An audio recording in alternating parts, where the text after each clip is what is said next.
Hello, hello, and welcome back. My goodness, need to drink some water. But yeah, today we are finishing up Silksong 100% for real this time. I thought I would be able to get it last stream, but ended up being a little more slow going than I expected. However, over the weekend, I did a little research. I marked up a bunch of places on the map where different points of interest happen to be for us to check out today. And I was also insane and I went through and filled out every single journal entry, which is actually not needed for 100% completion. At least not the percentage thing right there, the completion percent. But you know, since I was doing all the other stuff anyway, I kind of felt like I might as well. I wanted to try and get, what is it called? Like the little trophy things you get and you put up in your house. I wanted every single one of those, and I believe one of those has to do with,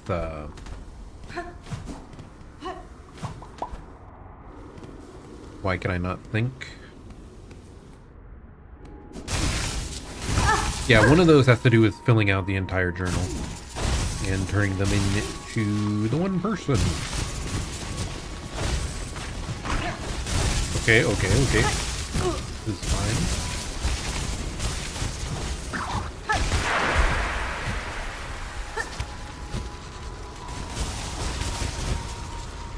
Like, where am I trying to go here? Goodness gracious.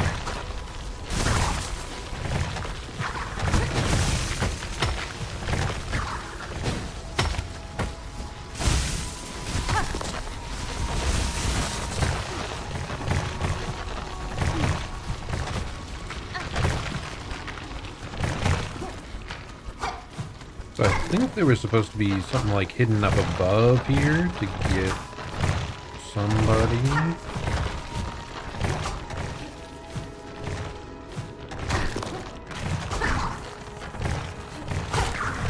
That looks like a path up, so maybe that's what it is. Like right here looks like a path upwards. Yep. Okay. Yeah, a lot of these things that remain that we hadn't found, I would have struggled a lot to find them naturally. So I'm glad I ended up looking up, at least for this final 5%. Definitely worthwhile to look up what we're missing.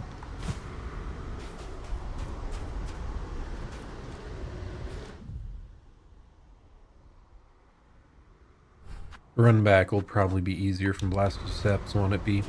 Not that I'll need it.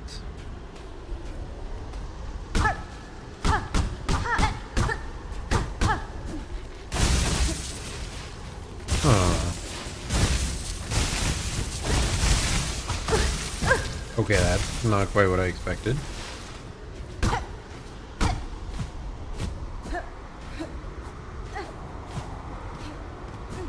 There was something up above. If I just do this. Pretty sure I saw something. Was I hallucinating?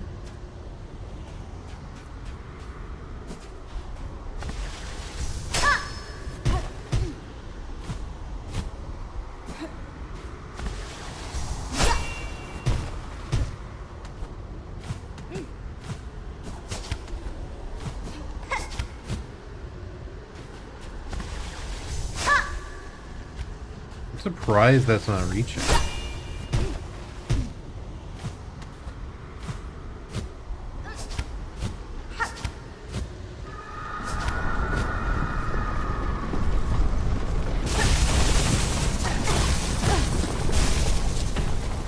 Maybe I just needed to do this all along.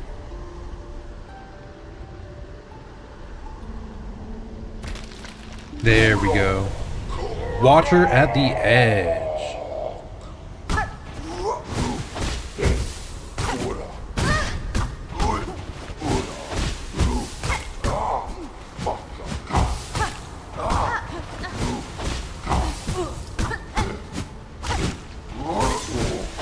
Definitely an enemy that rather enjoys the parry, huh?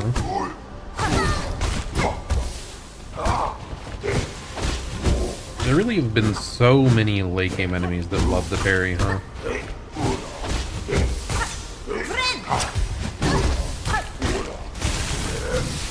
Oh no, he's dead. Okay, he's not dead.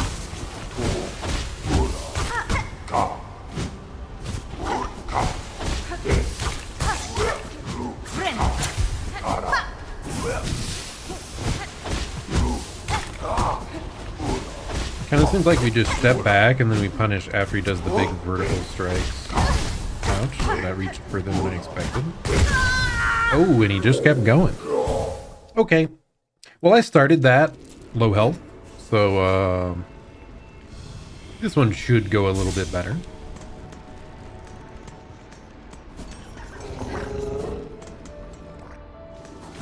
But yeah, interesting enemy. Just kind of out there. Not really sure why. What did it say he was? Like the Watcher of Karak? Was he just standing there like watching against any that might try to invade from the sands outside? The outside realms? Not sure. Maybe we'll find out lore when we beat him.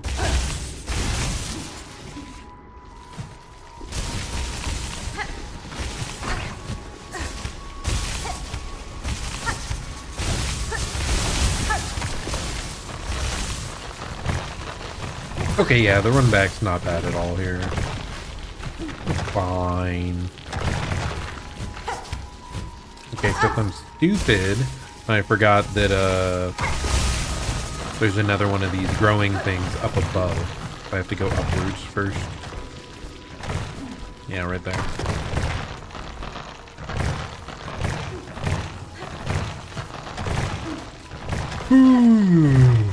Goodness. Me oh my.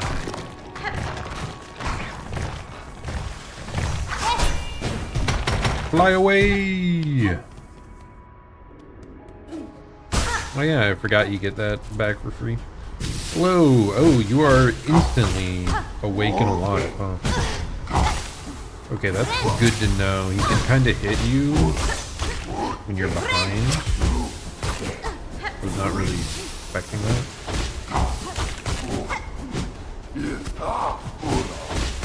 Oh, he can turn around as well. We didn't know that.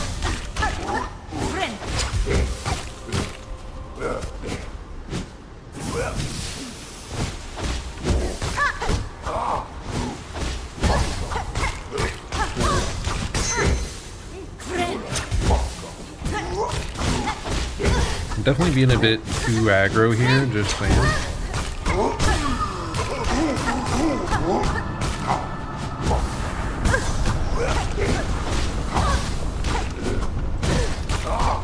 What am I doing? I'm just playing incredibly dumb.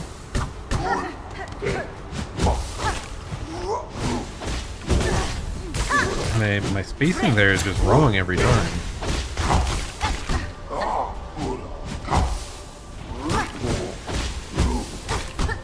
Yeah, maybe I want to go underneath him when he does that. Yeah, that seems to have more of an opening to punish. Oh, wow, he's dead already. Okay, buddy.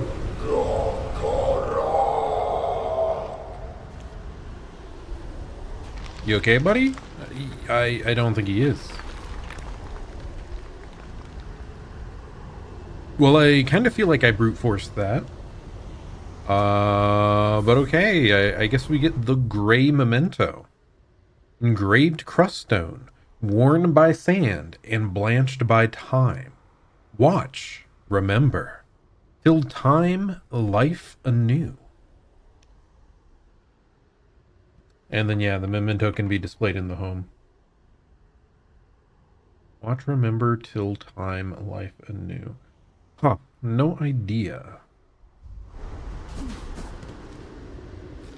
Well, at least we found the thing. Kind of strange to have a boss that really just has a home decoration behind it, I guess. Not really sure what he was so invested in, but you know.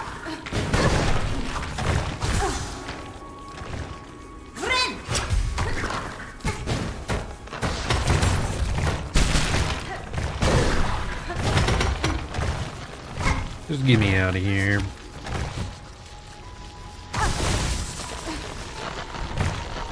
Can I just go back?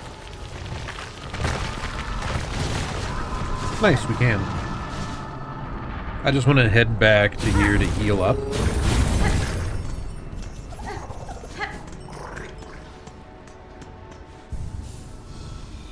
Yep.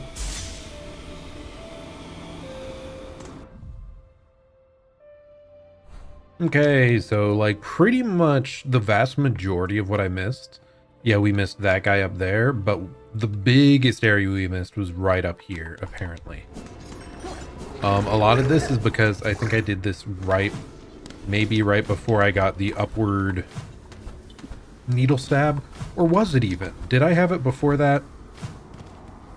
Or did we unlock the upward needle here? Why do I not remember? No, I think you unlock the upward needle when you go down. Yeah, the first time you go down into the depths, into the void. Oh, I think we did this after that? Before that. Probably before that. Yeah, before. So, at that time, I wasn't looking for these spots that I could do a super jump. Like right here. Who knows if I would have caught that anyway, though. I definitely think those sort of gaps are like the hardest to notice. They really blend in with the background. It's not easy to like jump up and hit them to check if they're solid or not. Okay, we're in the Volt Nest, huh? Okay, looks like a pretty electric location.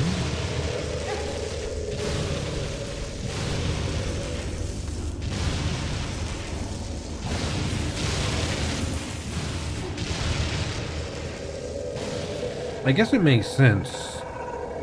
There was stuff like this in the Memoriam, so I should have expected that somewhere else in the world there would be stuff styled after it. Very unusual noises going on in the background, by the way.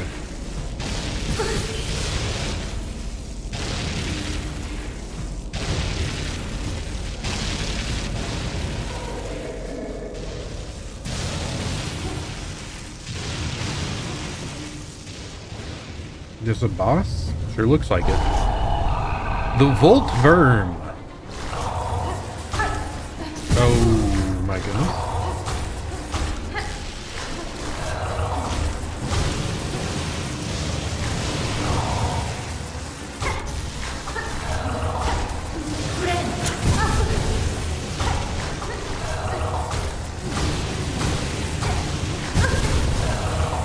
You have to react pretty quick.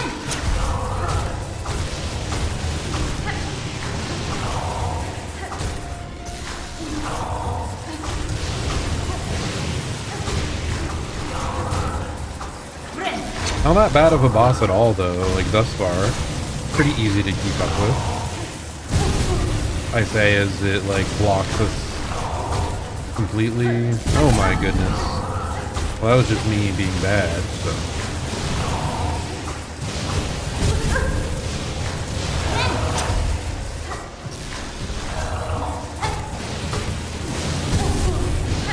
It's lingering just a bit longer than I thought, but we managed to kill it pretty easy. For some reason, none of this stuff seemed like that much of a threat for our current power level. Volt filaments. A charged organ from a defeated Vtuber can be coiled around thread, imbuing silk skills with an electric charge. Okay, new favorite tool acquired. It's an ability buff. That is awesome. What color is this? It is blue. That will be kind of hard to slot in. I guess I'll probably slot it in over the Druid Eyes. Yeah, we'll slot it in over the Druid Eyes. while I like the tankiness the Druid Eyes gives me, I just wanna deal a lot of damage. Oh my goodness. I wonder if the electricity is like percent damage buff or a flat buff per hit. If so, Threadstorm could do insane damage. If it's like a buff on every single iteration of damage. A hardened outcrop of Voltridian. Nice. So we just got that added to our Materium back in our house. That was one of the things we were missing up here. We're back there, I mean.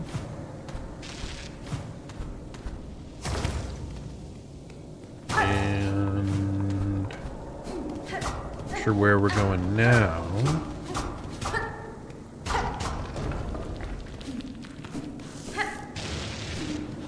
Oh, I think I remember the other thing.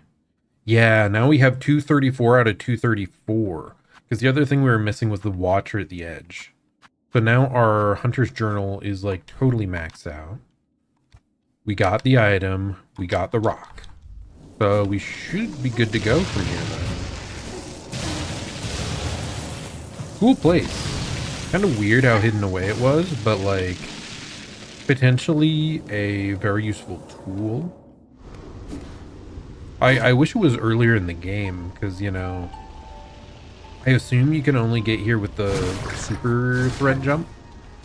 So it's locked to like the really, really late game. Okay, we are shown at 99% completion currently. Wow. Wow, wow, wow. Okay, next place I want to go. I want to go to Greymoor because I want to turn in the Hunter's Journal. I assume anyway that we can turn it in there to the weird pink blob character.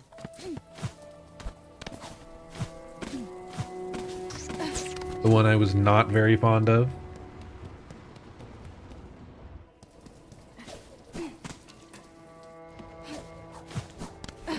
Oh, also, off stream, there was a memory locket here that I missed. One of the 2 memory lockets I missed was here. The other one was down in the slab. It was like right here, I think. It was like hidden up a weird breakable hidden wall. So those are the only 2 that I missed when going through the game more naturally. It was just a little bit of a headache to check, which I wish once you got far enough that they would just give you hints or tell you where they actually are located. Maybe once Ava like combines with you, that would be a time I think it would make sense to reveal the ones that are left, because it was kind of tedious to go through every single location following a guide and be like, have I been here? Like, so thankfully I didn't actually have to check that many locations, but there was the possibility of having to go through every single one. But okay, New, how's it going? Come to rest here, Miss Grown-Up? Then let New see our journal, for she is eager to see your cuts.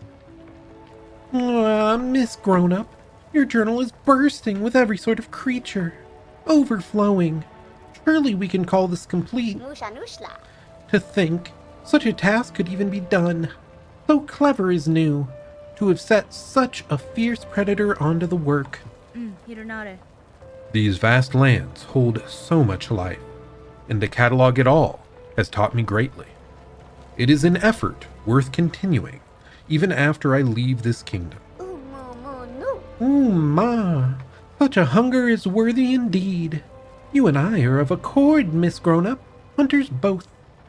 Our methods are different, but our appetites have become very similar. New has for you this token, a symbol of all your efforts, and a marker of your true nature. It carries with it her sweet, sweet smell. Hunter's memento. And now, Miss Grown-Up, the task is done. New must be away. But do not be sour. Just think, Warloom is only one land. So many more must hide out there. Filled full with beasts and scents and tastes, all waiting to be discovered. For New, her journey's only at its start. And for you, Miss Grown-Up, New wishes too your happy hunting. Much and more. Okay, New is peacing out. Farewell, New. Thank you for a couple small things, I guess. It was weird. There was certain enemies that were like, when I was going through all the entries, most of what I was missing was like early game guys that they want you to kill like 50 of. It's like, I never went through and farmed a bunch of just little pilgrim dudes covered in moss. Like, yeah, these guys. I still had like 20 more of them to do or something, because they had like a really high requirement for some of them. So a lot of that was just like time sink to get them all done. But okay, Hunter's Memento. Seal symbol given in recognition of a true hunter. Stamped in sticky goo. The memento can be displayed in a home. Nice. Okay, there's no mark here. What is this? What did I miss over there? Is this going to be the thing that gives me 100%? Is it just a tool? It's probably... Oh, I think it's like the tri-needle. Yeah, like the second tool weapon on the whole list. I missed.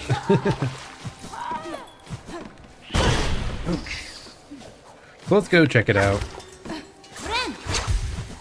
Yeah, all that's actually need for 100% is like all the items and silk upgrades and mask upgrades. And like memory lockets. And crests. So a lot of the extra little stuff we're getting here like doesn't actually matter for it.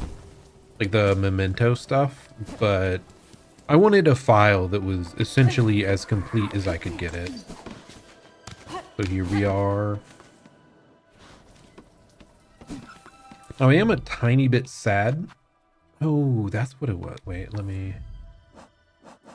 Farfields.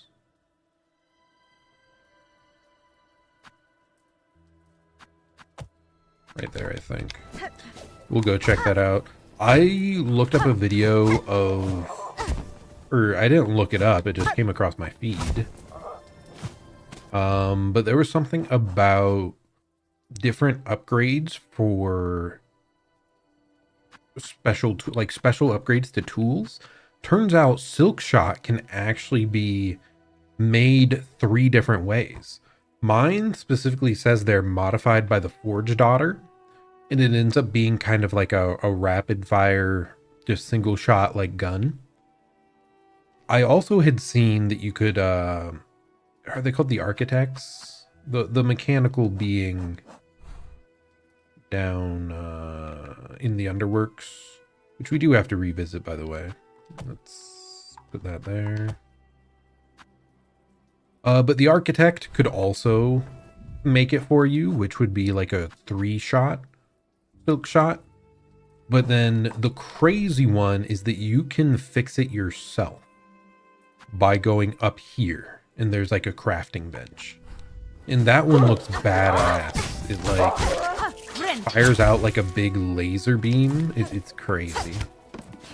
Wish I had known that ahead of time before I had changed mine, but oh well, what can you do, you know? And it seems like once you have it fixed one way, like it's stuck that way for the rest of time. Like you'd have to go onto a different save file if you wanted a different variant. Now I will say the other gun, the other Silk Shot did not seem busted in any way. It's not like I missed out on the best possible offensive weapon, but it was pretty cool. So if I was to do another playthrough, like that's the one I would go for. Okay, box was right there, huh? How did I miss that? Like, that's incredibly obvious. I just never came over here. That's crazy. Well, look, we just got 100%. Wow, we are so cool. Wow, okay, stream's over, guys. Half an hour and we're done. But no, like I said, I'm going to try to get all the mementos as well to put in our house. So let's make sure we go back and that everything is secure there. Because I think we're still missing 2 mementos and 1 tool upgrade. So those don't count towards 100%, but they are still cooler things.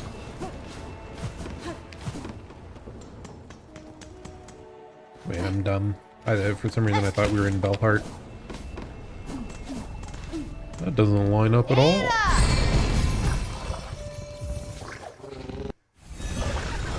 I think it was just the general coloration, you know, a lot of grays and golds. Very similar color palettes.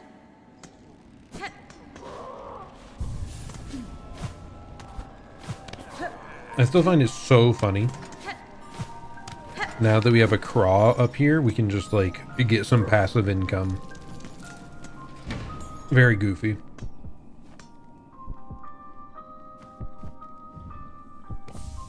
Okay, there we go. Placed 2 more mementos. And if we just look through our entire set of stuff here, we just got the Voltridian. I was also missing the courier swag, so I just did like a basic... The most basic delivery missions give you that one. And I'm not sure... Oh, wait, I did. I do know what that one is. So we're just missing 2 mementos and 1 harp, I believe. 1 more rune harp. So let's go grab that harp first. Also, I want to equip our cool new tool. Where are you at? Yeah, electroshock. Who's a what's it? Yeah, let's get our soul back real quick so that I can spam it at unaware individuals in town. Very fancy looking. Okay, so where are we going? Probably far fields.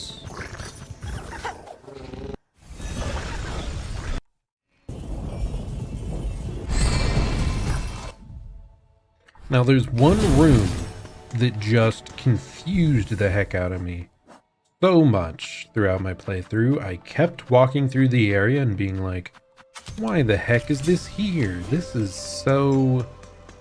Like, there's a sign for it and like, clearly this room has a purpose, right? Well, as you can see here, it's indeed a target room. But now, there used to always be this one target just hanging here. And I, like, beat it up for quite a while. Like, when do I finally get an item to fall out of this thing? Also, we saw a guy just hide away. Okay, no extra hints, I guess, but there is a way here to just be very skilled. And then he will show up, and we can give unto him the curved claw, because we are so cool. He was so impressed by us bonking every single target that he will just take it and disappear. So keep that in mind. We have to come back here later to pick that up. Time has to pass, I believe. We could probably do that by just running to another zone and, like, doing a chest, but whatever. What the heck was up there? What? I don't think this is applicable, right?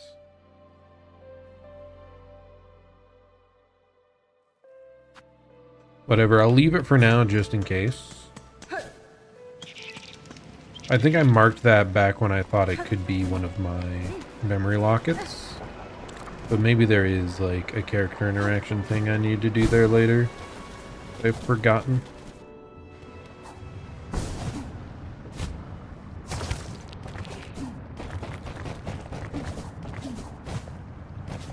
Okay. Now here's one that I never would have figured out on my own either. Which, to me, it's kind of wild that they put one of the collectibles down here when it is like I said, something I never would have guessed to do. And that is just to die. Yep. Should just perish a little bit. Okay, no, maybe that part's not required, but...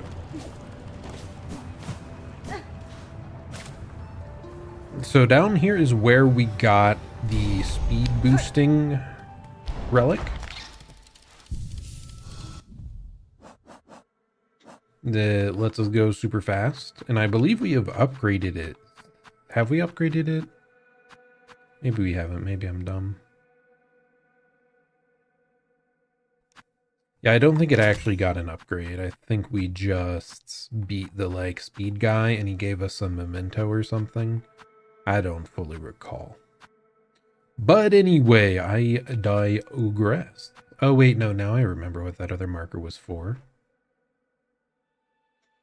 The brain started working again. But I never tried going maximum speed on this. So what if we chug a little flea brew and then we see, huh? There's an even more hidden secret. So you just have to get the max speed build. And then you can check out the place.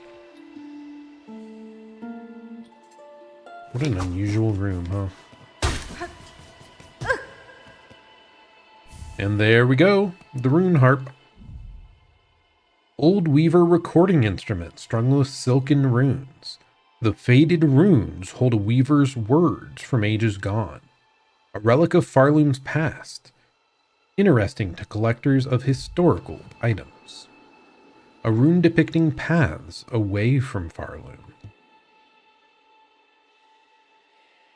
I wonder. So that's how to, like, routes to get away. And up above, there was specifically the sprinting buff.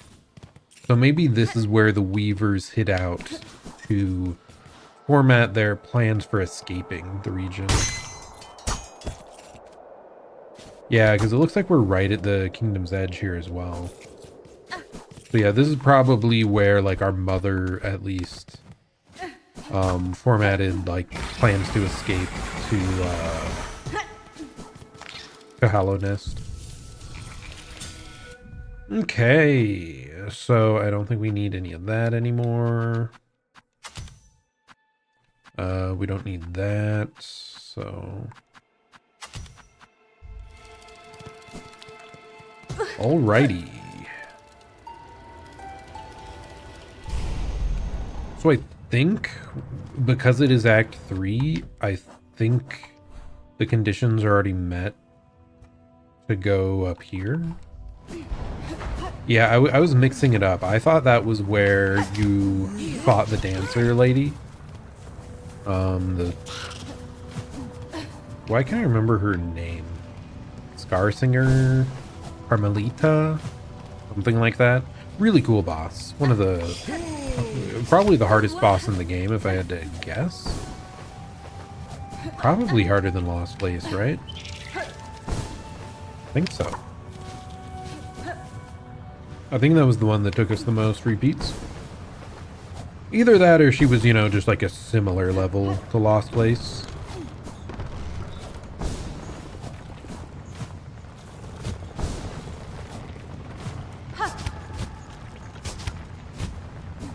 Why am I even trying this? Just do this.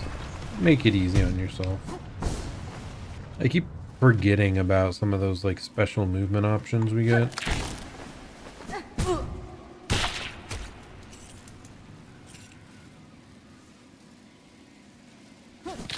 What if I go back here? Will that have counted as time spent elsewhere or no? Probably not, because we never left the zone, but...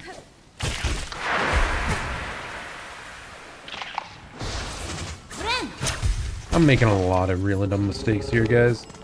Okay, all good. I mean, it's all traversal, right? You try to rush, because these are old zones, and you get bodied here and there.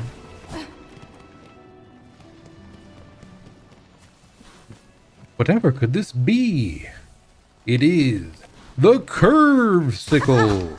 It is an improved boomerang type weapon, which actually I want to equip it. I'll at least show it off here. I gotta say, this looks like one of the better ones around. Like, look at that. Look at that. It goes outwards. It might like stall inside them, inside the enemy hitbox a bit. It does like multi-hit. It'd probably be pretty darn good at applying poison. Radial sharp bone used by skilled hunters to take down dangerous prey. Yeah, that one's pretty neat. Here's the silk shot I was talking about earlier that we got. So see how ours is just like rapid fire? So the Architect's is slower, but it does like a triple shot. I would say that one's probably worse though. It seemed less consistent. And then the one up from the peaks, instead of a single shot, it's like a charge beam laser that'll like damage every enemy inside the beam. So it has like a really unique and cool use if you have that variant. Where I think that one would probably be my favorite. But Forged Otters probably has higher single target DPS if that's what you care about.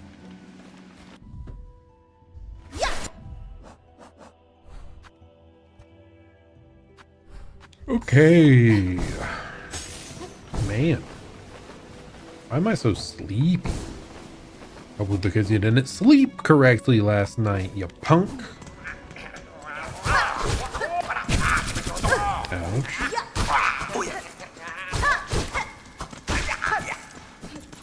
Not a fan of that. I'm still a bit sad we never came across Pilby, the little pilgrim from Bone Bottom. In Act 2, we saw him just outside of this building doing all right at that point. I don't know, if I found him, he very well might be dead, but maybe not. I would like to know what became of him. Hello, Naira Waylon. How's it going? I'm doing pretty alright. We technically just finished up 100% on Silksong, though I am trying to also do all the mementos that you can like show off in your house at the end. So I have a few more tasks to do. But yeah, wrapping up my first complete playthrough of the game. It's been quite a trip. Very fun time.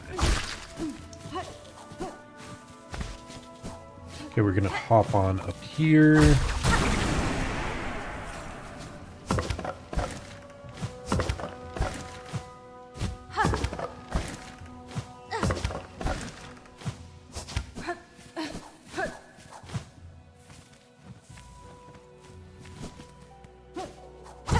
Okay, we'll just move across this gap real quick like.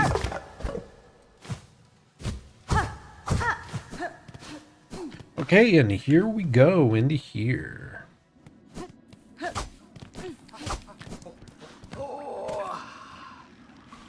So here we've got our friend, the good old Dash Master guy.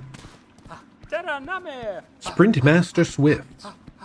Nimble Bug. You return refreshed, and so perfectly timed, for I have a new challenge prepared. The course shall remain the same as last, but length, the lapse, will greatly extend. You propose a test of endurance. I have undertaken many in my time. Excellent, excellent.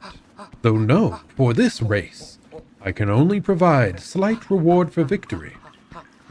I like that they warned you. The item you get from this is just a trophy. It doesn't have any, like, actual substance, so if someone was really frustrated with this, it's nice that they warned you. Why say you, Nimblebug, let us stride fast forth. Hoy, let our mighty contest of shells commence again. Nice. Okay, lock in.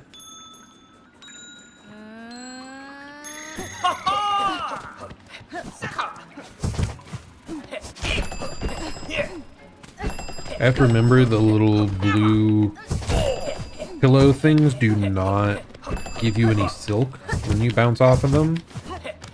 Like I kind of thought initially. Okay, pretty good. There.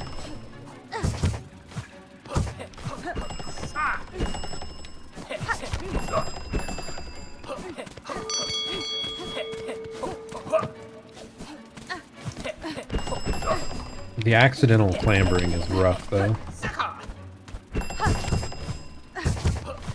That's always the part I lose time on. And this is when I catch up. 6 laps. We have time to improve.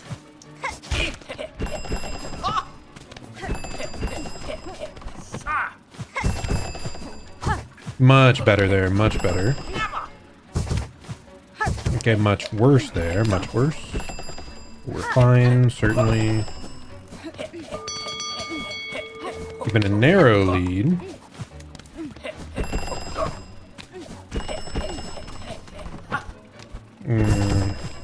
I messed up that definitely again.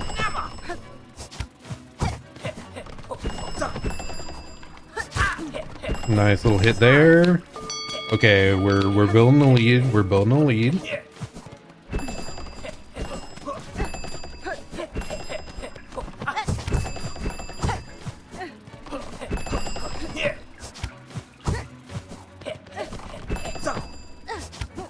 Dang, okay, yeah. Really building up. Oh, wait, that was it. Let's go. Let us go. Whew. Again and again you prove your mastery, Nimblebug. Yet still I never tire of the challenge. As reward for such an impressive feat of endurance, I have only this small trophy, a memento given by my own speed teacher, now fairly passed to you. The Speed Master Memento. Now I shall remain and train and know. Though I have no more rewards to give you, you are welcome to grace my track as many times as you wish. Nice. Okay, that was, we one-shot that. Awesome. That is fantastic. We got the Speed Master Memento here. A gilded trophy awarded by Sprint Master Swift to the fastest bug in Farloom. The memento can be displayed in a home.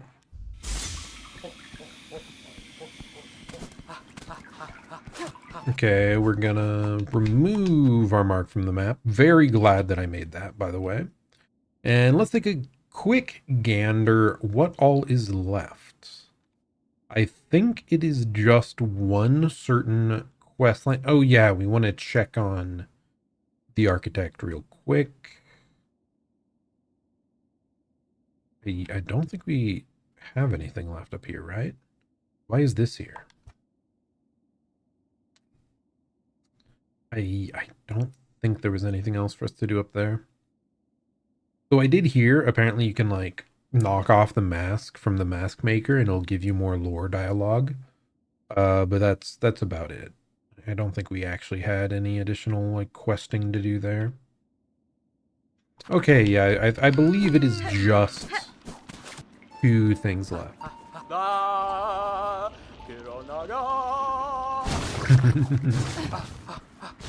Even fate can be outpaced. How... I'd say that's a pretty, like, positive way to look at things, right?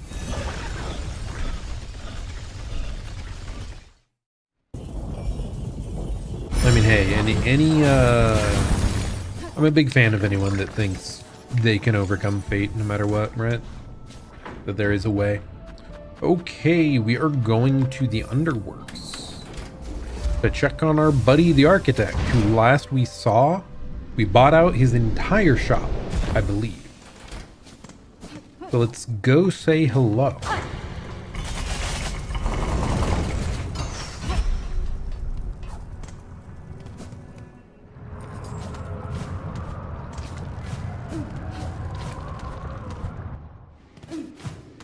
Okay, up we go, if I can find the way. Friend, where are you? No, friend is dead. No, how could they do this to me? The pristine core. Intricate internal mechanism of a cogwork bug can be broken into the individual shell shards for use in crafting. No! I would never do such a horrible thing. We got the core, we got the statuette. Dude, there has to be an option to, like, put these in our home. Like a way to put these in our home so that there's no risk of you accidentally breaking them. Because these are just staying in our inventory forever. I mean, for one, like, check this out. I have so many shards available already that I don't need to use. But beyond that, like, no, we're keeping the unique collectibles. Every time. I would never.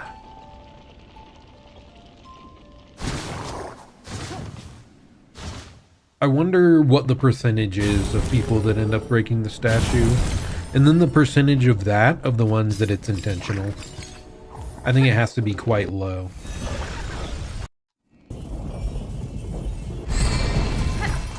I think of my, like, 5 or 6 friends that played the game, only one of them had no heart. How could he?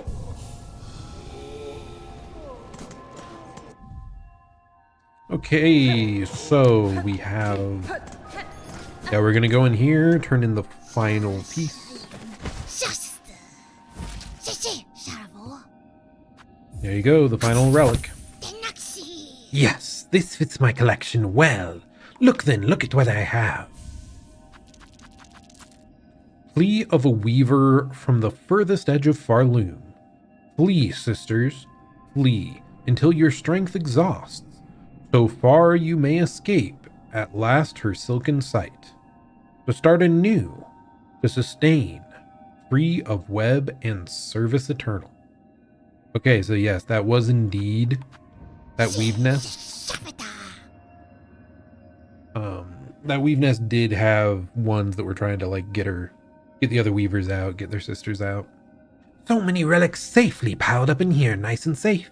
I've done so well to gather it all up. If your collection pleases you, some acknowledgement of my own contribution to its growth is not undue. Ha! Is it gratitude you seek? Will allow you to keep viewing my collection. That is gratitude enough for what little you've given me. This punk, I gave you so much. I could have just kept that to myself.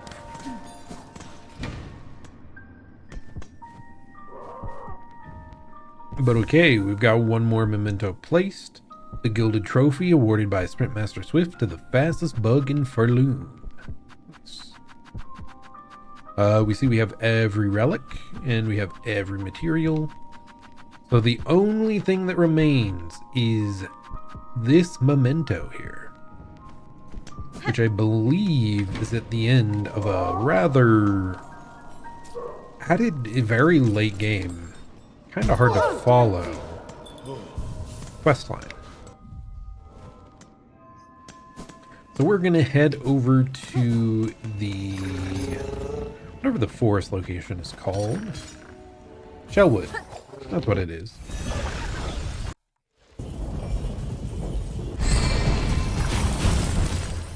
Yep. And we're heading over here.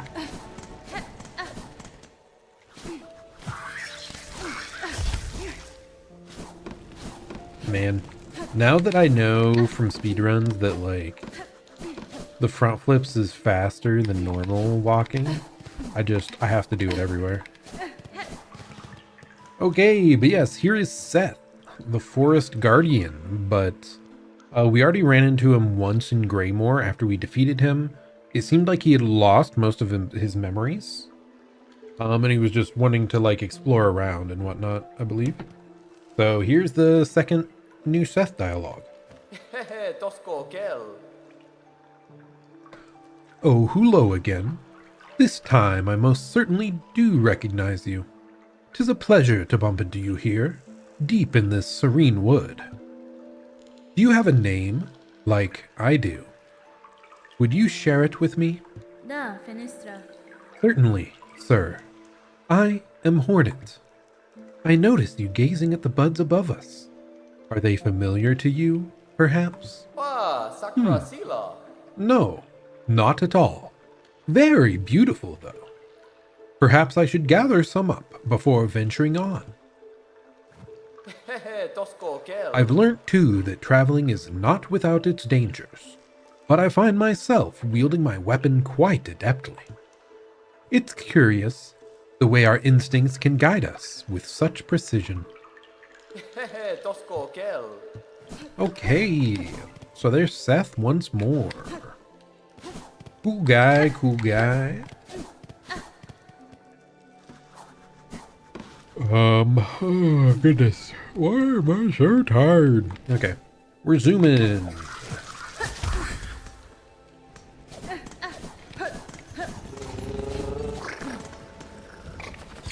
So where was next, I wonder? So we look for the golden mark that I placed down for this quest line. Yeah, it looks like the Grand Gate is most likely. Because where exactly did we meet this guy the first time? Was it in Shellwood? Oh, it was up here. Yeah, okay, we entered this. So it was technically Shellwood, but then he popped out here. He travels upwards. And then he continues on. Okay. Cool to see him, you know, adventuring around though. Lots of steps have to be the closest, right?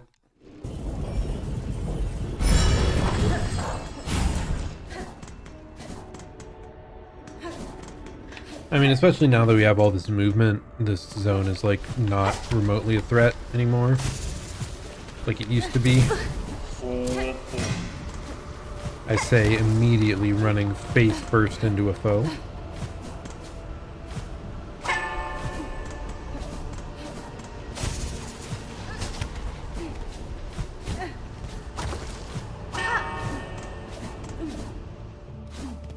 It is funny how much your extra movement trivializes such a annoying run back.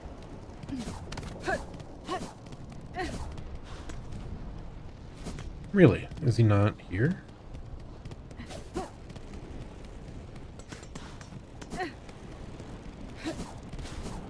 Is it because I didn't rest to get him to move?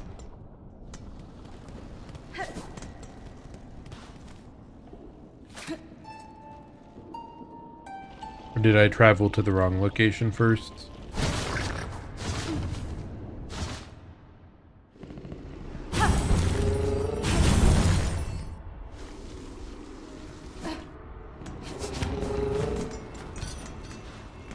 Okay, this time we'll rest. I will look one more brief glance.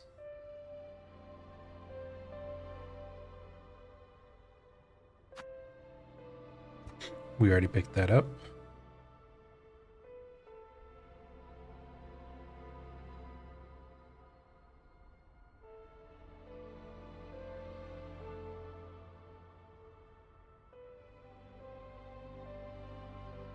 And yeah, I only see one other mark, so we're gonna check now that we rested, and if he's still not there, I guess we look it up.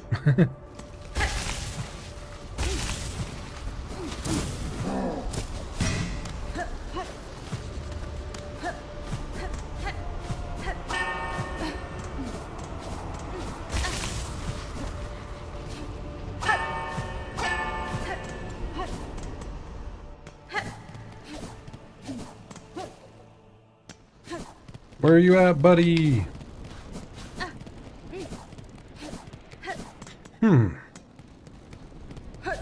Okay, let's look it up then. Seth, Act 3. Or post-game.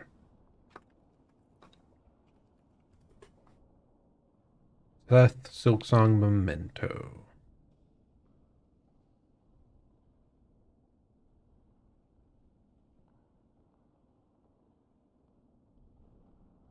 Okay, Greymore. Shellwood. Meet him in Grand Gate. I mean, it seems like this is the right location.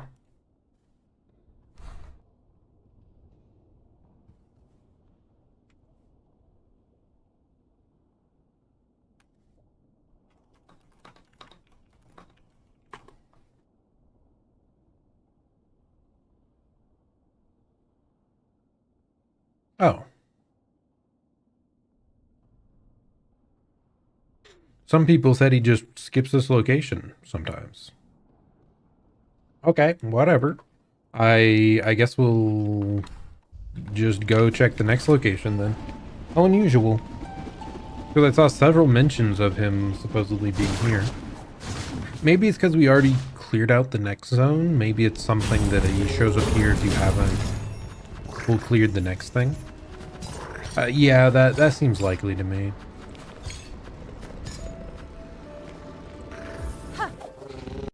So yeah, we're heading to Vtopia now.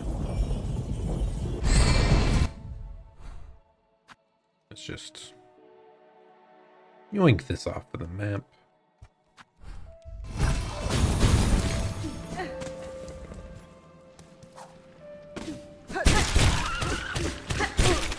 Everybody loves this zone, right? Everyone's favorite area? Favorite enemies?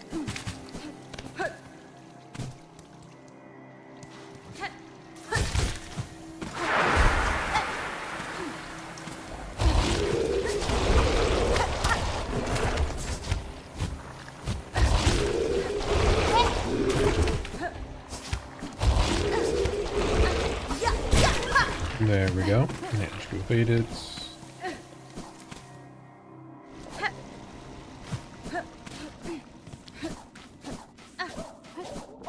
And look who's here! Nice.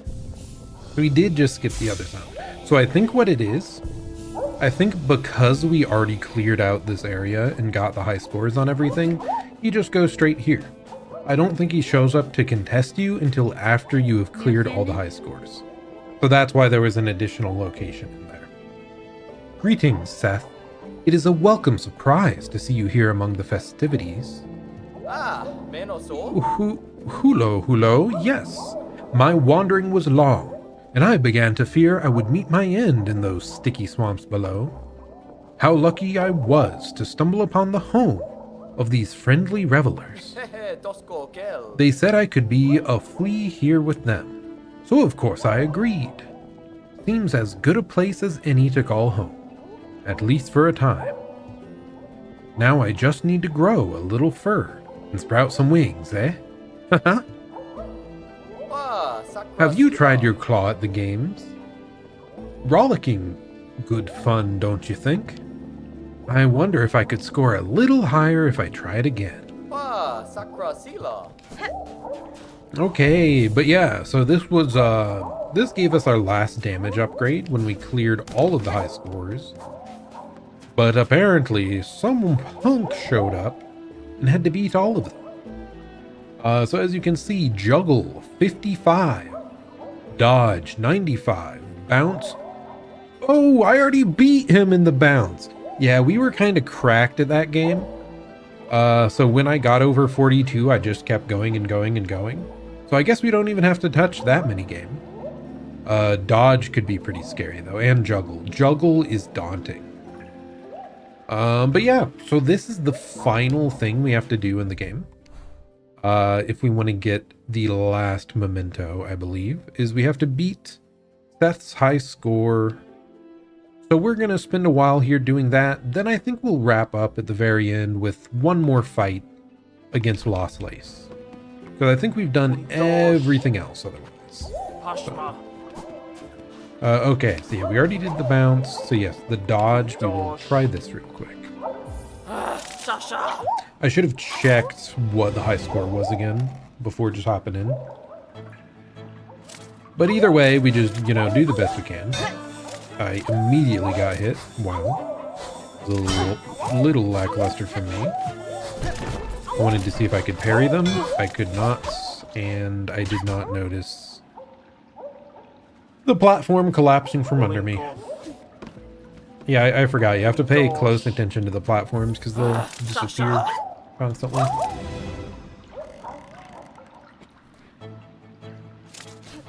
Okay, awoo indeed.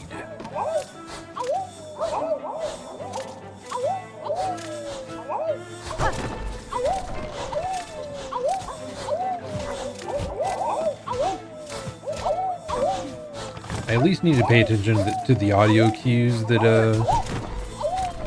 the thing is about to fall.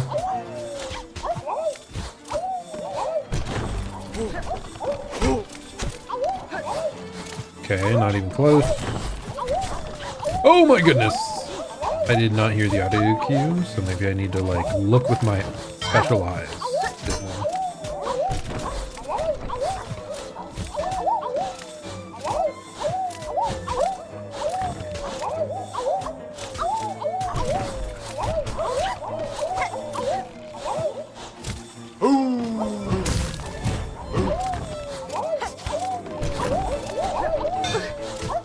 They sure love to awoo, huh? No, I didn't hear it. That is annoying. Ah, I was so locked in, and then just like what's actually getting me is not noticing when it's about to collapse. 95. Oh yeah, this is gonna be tough. Like there was a lot of cases there where we managed to recover, which is pretty cool. But, you have to be consistent so long. And pay close attention to the platforms. That, again, was a time where I didn't notice it was about to fall.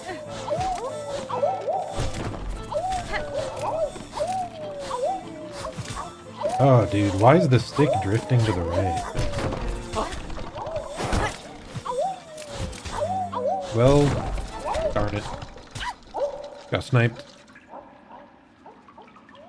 I don't remember getting hit by that projectile like at all. I need to do better about dodging it. I'm kind of just tanking it.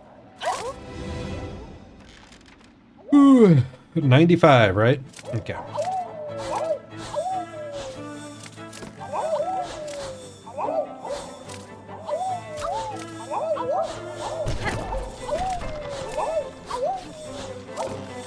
Man. I'm so happy with this game overall, though. Again, I still feel a little bad for the people that it's maybe too hard for, if they already liked Hollow Knight. But for me, like, this level of difficulty was perfect. It gave me so much to do. Oh my goodness, man. That was, not really deserved for me to live that, but... you know, we take those.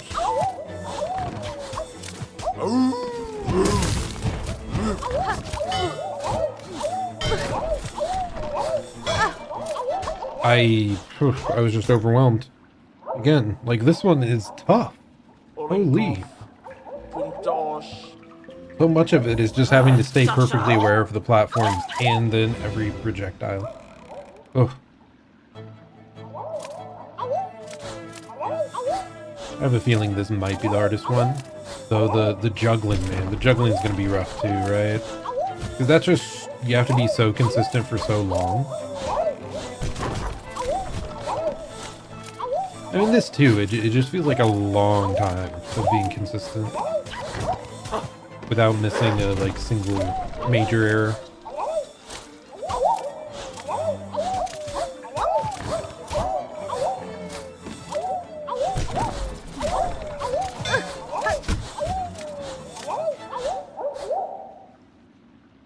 I'm just doing worse and worse, man. Gotta lock in. But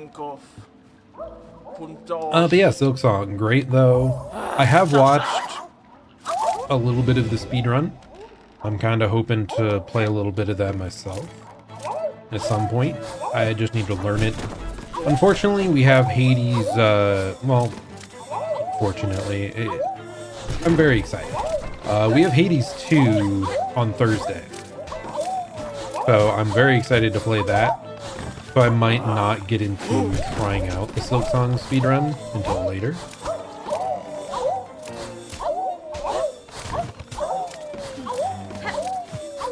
So this might be the one that like Reaper is better for, just because it gives you really forgiving pogos. Okay, yeah, we're gonna switch to Reaper. Just for this one.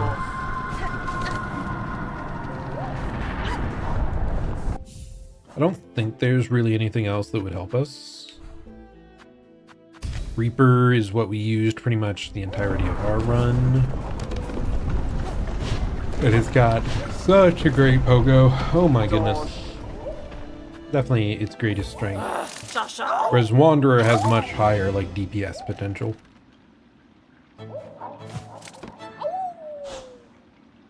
Okay, bro. Can I like...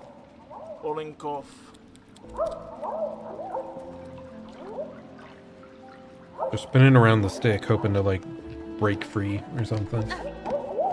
But it stops sticking. I know, stick that doesn't stick. Like, anathema to what it is. Antithetical. Was anathema the right word? I think so. Sometimes you just think, hey, that word sounds cool, and I think it's right. Just go for it. Oh my god. Really? That required a pogo that early? Like, I can't believe the platform didn't spawn in fast enough. Goodness. You have to get 95 on this, man. 95!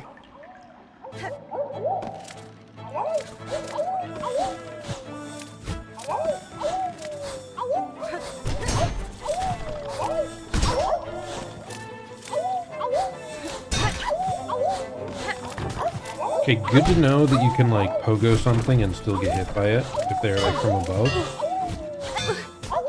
Bro, how is this happening? Like 3 times in a row that I botch it that badly? How am I like getting worse? Just lock in, man. Focus. Holy.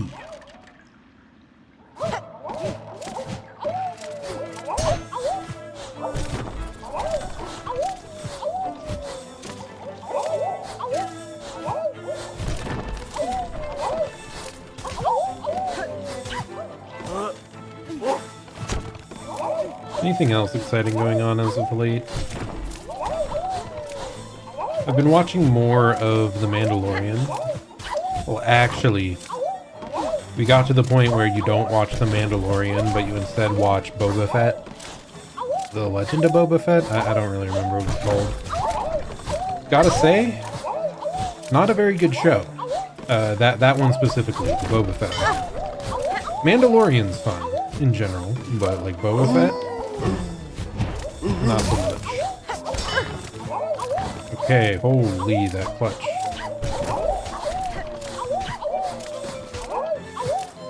Like, Boba Fett becomes a crime lord, but he seems to have no idea, somehow, what his duties would be as a crime lord. He's like trying to be a pseudo good guy, kinda. Oh my goodness. What was that combo? Holy. I tried to use the nail dash to fling up above them, but it didn't quite work out. Well, that one we somehow got up to 73, apparently. Much further than I expected, so... I do think we have a chance, it's just hard.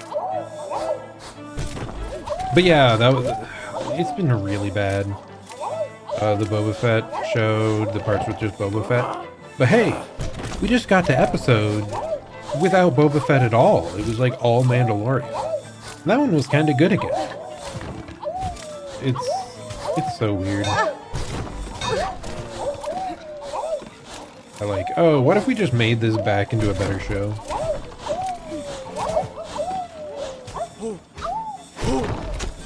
as in a totally different show.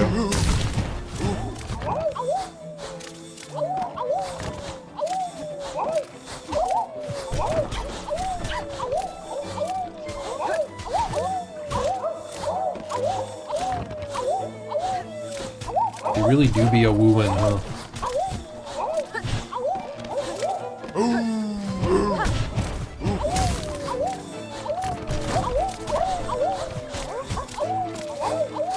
Can't believe that platform disappeared so quick, man. This is rude.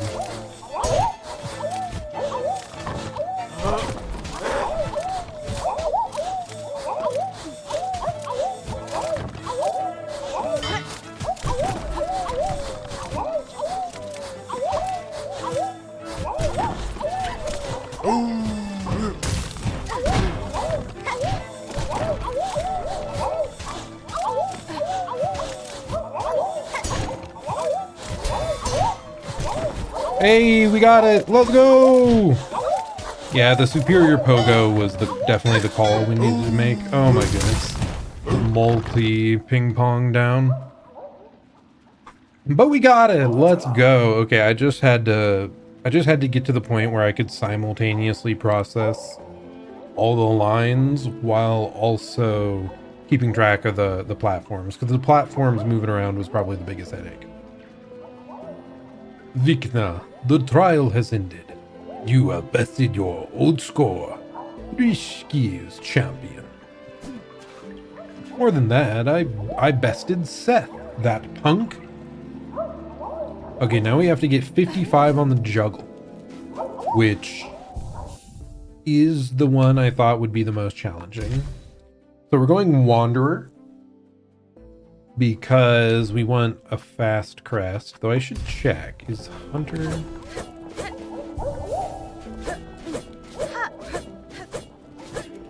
Hunter is similarly fast, but with more range, perhaps?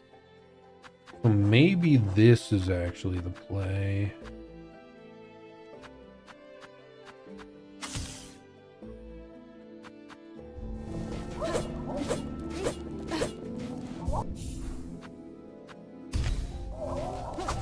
Yeah, okay, definitely.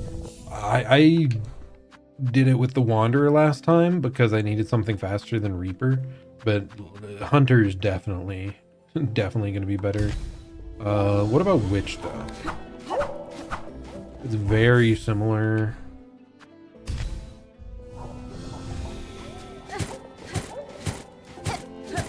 That one, I don't know. It might be as good, but it seems strange. This is...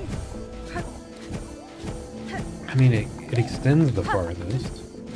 I'm gonna try this one. It's a little goofy, but we'll see how it feels. Actually, wait, this goes pretty slow, doesn't it? Yeah, never mind, this one's slow. That's why we don't want to use Reaper, so yeah, let's just do Hunter. Yeah, that's pretty darn fast attack speed. I think we're good.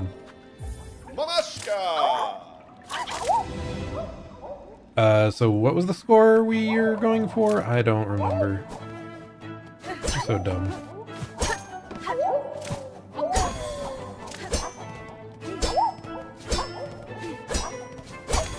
Yeah, I should just whiff way less this time.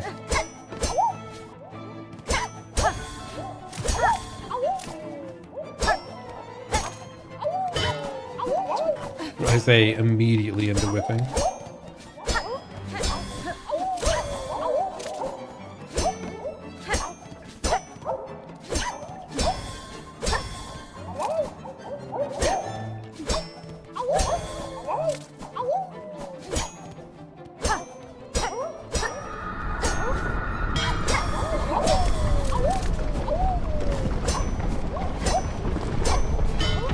Man, oh, this is tough. You really have to influence, like, the direction of them, don't you? Ushka Nikli. Whatever you say, buddy.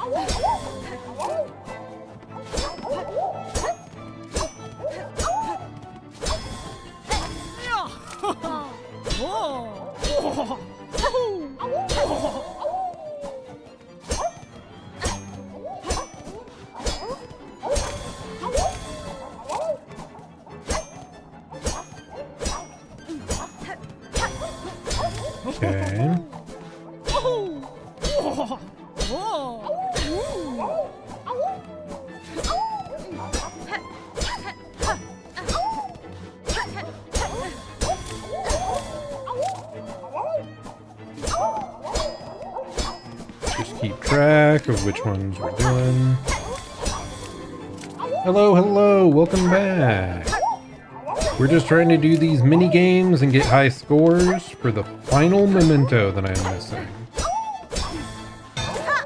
No, I forgot. I forgot that you can just go off stage and they disqualify you. No. Okay, I wanted to check the number anyway. 55 is the goal. We've already got the highest score for every other fantastic little mini game.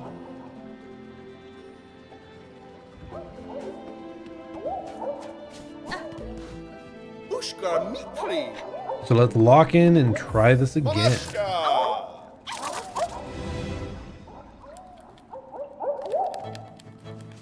Okay, hopefully the stick works out for us. Okay, good to know that even if you hit them, if they haven't stopped tumbling, they are invulnerable.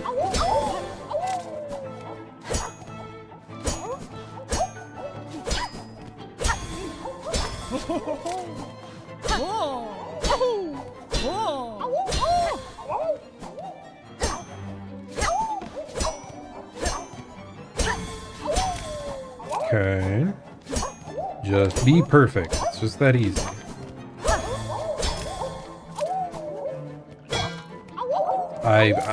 I need to stop saying stuff like that. Like, oh, this isn't too bad. We're getting them pretty cleanly.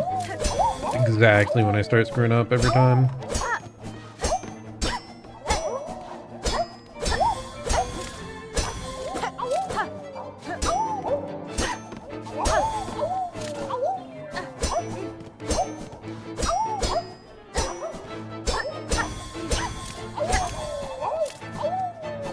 Okay, 55. Oh gosh, I wasn't even looking at that one. I thought the top left would go first for some reason.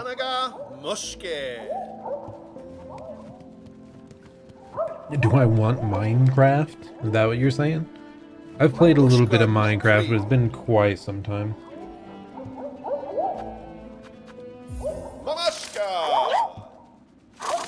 Well, it's funny, like, back when I played Minecraft, it was before they added a lot of the major update stuff. Did they... Back then, it seemed like the final goal was just defeat the Ender Dragon. There wasn't really anything else to do. And that's when I, like, fully completed that segment. It's like credits roll. It's so funny.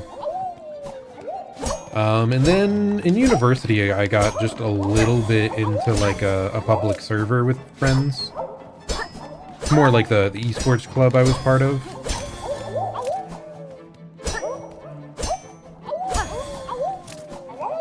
They had a server for the whole club. Oh my gosh. No, I went off the stage again, dude. That is rough. I need to control their trajectory better. I remember I, like, built a Tower of Sauron or something. But that was about it. But I really haven't been much of a Minecrafter overall. It's a lot of people's, like, chill, relaxed game, so I get it. It's pretty good, but I usually prefer, like, contained, challenging games, much like Silksong, or like Dark Souls and Sekiro, some of my all-time favorites.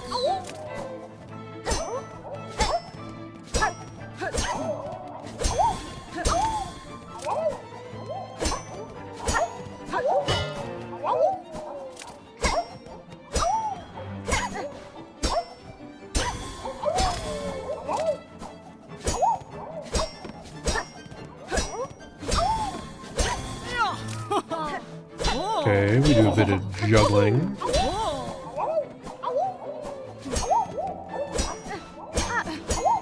I guess the other, like, chill game a lot of people got into was, what, Animal Crossing? I like, got a Switch a little bit late, so I didn't catch it quite in time, sadly. Have I really had any just chill vibe game that I have played a bunch of? I don't think so. I've always been more on the competitive side. Like, I used to play, a lot of my life was lost to League of Legends. Oof. Those were the days, those were the days.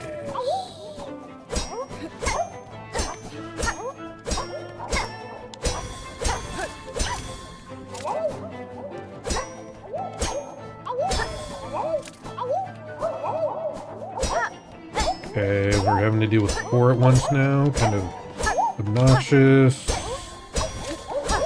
So we get those. Hello, hello, Kratom Toasts. There was a higher score that you're supposed to beat. No! Why did I let you distract me? Curse you, Kratom Toast! Our buddy Seth showed up and broke all the high scores. So we gotta do better. Yeah, this is my like my final memento. I've actually gotten 100% now, if you can tell here. Because mementos and like the Hunter's Journal don't matter. But I already got dodge and bounce. Now juggling is the only score remaining. Oh, you literally can't. I was indeed blocking the 100%, but yes, we got there. So this is actually like our final challenge before I just go and like beat up Lace again one more time just for the sake of it.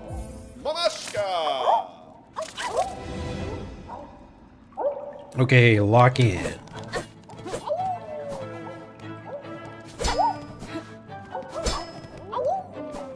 It's funny, the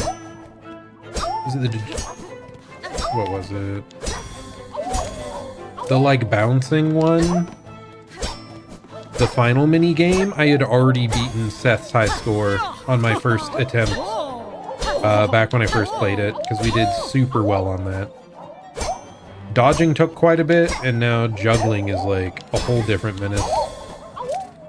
This one just takes so much more control because you have to like influence the trajectory of all of these.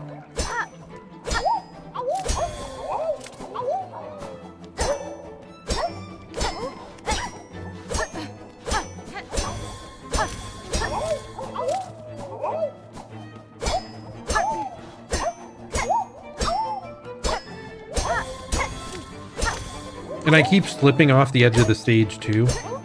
I need to stop doing that. Oh, again, I got mixed up on which one was going first. Oof. So how you been, Kratom Toast? Hope you're having, oh my goodness, a good day.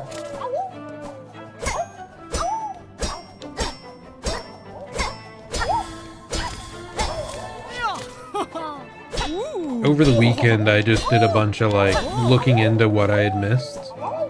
And cleared out the entire Hunter's Journal.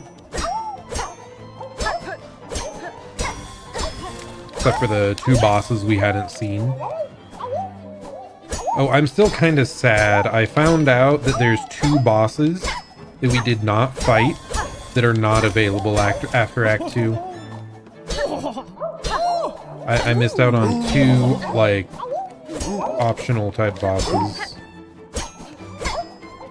Oh my gosh. Have we even dealt with the big guy much? 4 at the same time with the big guy is rough. Yes, we missed out on dueling chakra. I'm not allowed to fight chakra now. Like, what the heck? Yeah, apparently you can do a friendly duel with her outside of Belheart once you complete her mission with her master. She apparently throws down, like, you know where you can like ring the ring on the stick to summon her into the town? There's one of those apparently sitting outside the entrance of Belheart once you have finished her questline in Act 2. But yeah, so that's an optional fight. And then the other one is, of course, the other friendly character. Why can I never remember his name? I can only ever remember Zaza, the little His trusty steed? No, not Sherma. That would be hilarious.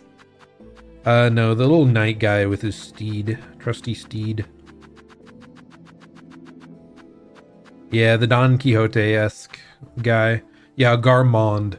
You can fight Garmond and Zaza together. It's also like a duel. But I think the tragic ending happens no matter what. A tragic fate for a once honorable bug. Those void-soaked threads. Their physical might is nothing compared to the corruption they wreak upon a soul. Feels bad, man. Yeah, I feel bad for Garmond. But yeah, so apparently they can show up in your Hunter's Journal if you actually fight them there, but they're like optional. So it shows that I've completed 234 out of 234 because that's everything that is accessible. You also missed earlier, we got a hidden weapon upgrade. Do you remember the room with targets in the far field? If you hit them with the boomerang weapon, someone shows up and they'll upgrade your trinket. Yeah, that one. I ended up getting recommended like all hidden tool upgrade video on YouTube. That was the one I was most surprised by. And then the other shocking one was that the thread gun, Silk Shot. Silk Shot has 3 variants that you can make. I only knew that the Forge Daughter and the Architect could both rebuild it. I didn't realize it was different variants. But the third, like, secret variant that you repair yourself is crazy. So I have the Forge Daughter one because I didn't know. Which, I mean, it is a good tool, I suppose. But the one you make yourself upon the mountain is just so badass that I wish I had it.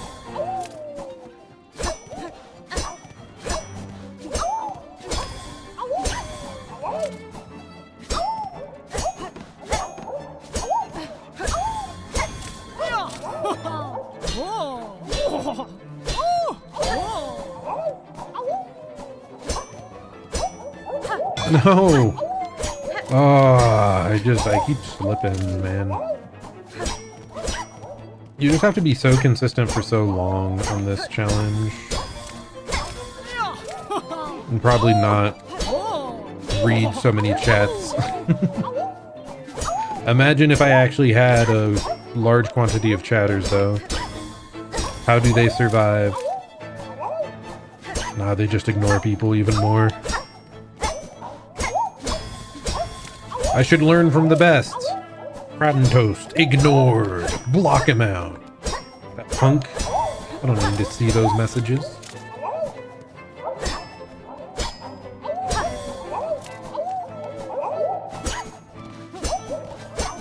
No!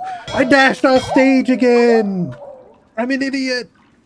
Yanaga Mushke.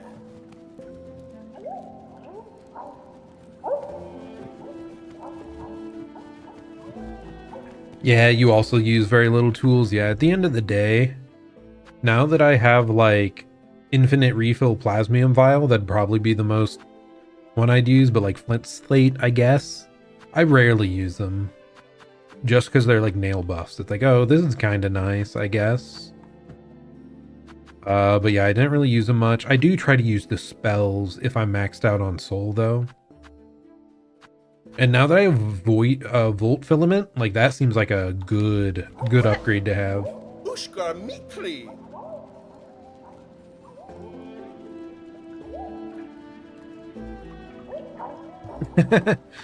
You have famously low presence. Interesting.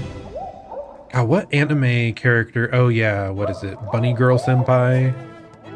The Rascal Dreams of Bunny Girl Senpai, main character of that, I think. His whole shtick is that he's like barely noticeable. I think that's what it was. Am I thinking of the right show? Probably. I never went back and watched more after the first season. For how ridiculous the name is, it was actually a pretty good show.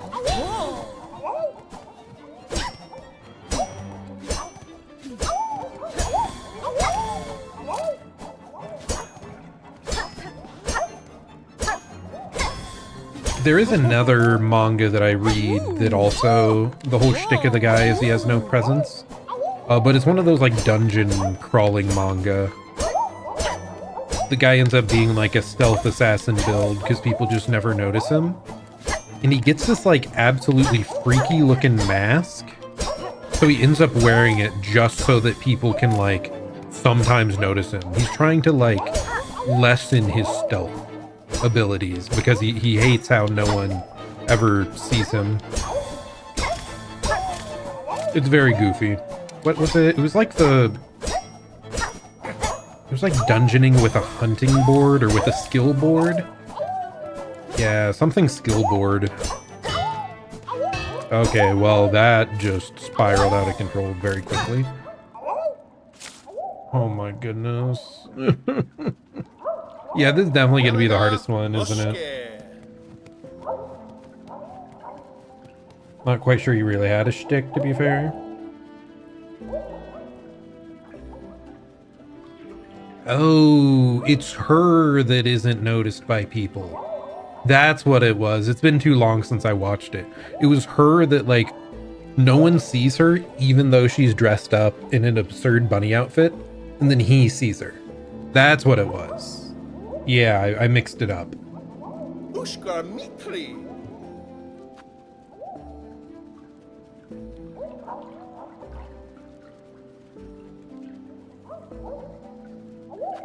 Yeah, true. I do think there's several rom-com with that type of thing.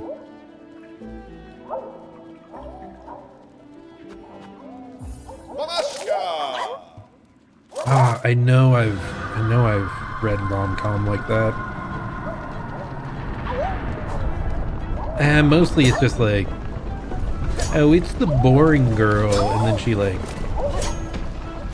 cuts her hair so her bangs aren't covering her eyes. And it's like, oh my goodness, so pretty. But no, I think there's some that are actually like almost supernatural that are less cringe.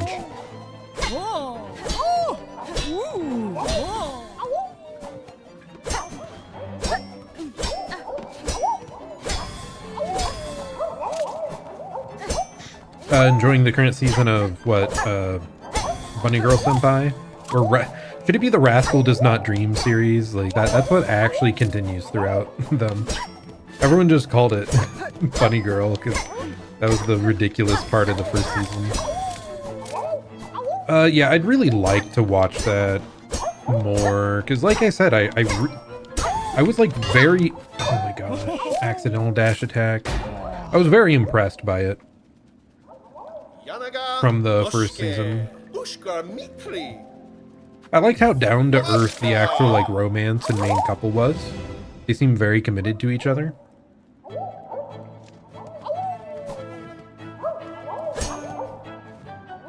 How dare you remember the original name over the English? What are you thinking? Are you a weeb or something? Person that likes Japanese stuff? Yeah, for me it's like really hit or miss with some series. Some series I can only come up with the Japanese name. I think part of it depends, especially if I'm reading manga, a lot depends on like what it was just listed under. Because it is not consistent. JP is pretty cool. True, I suppose I can't argue there.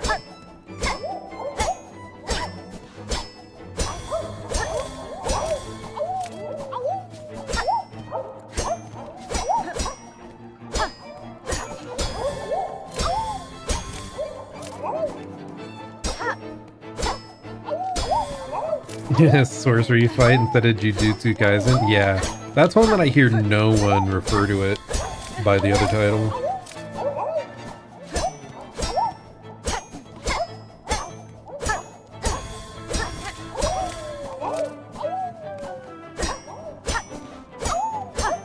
I think part of the issue is like when the names get especially long, it becomes harder for me to remember. God. One that like I flip back and forth all the time is Dungeon Meshi, aka Delicious in Dungeon. Something about Dungeon Meshi is like satisfying though, like just I don't know if it's just because it's like real short. Like the name is like really compact, more so than Delicious in Dungeon.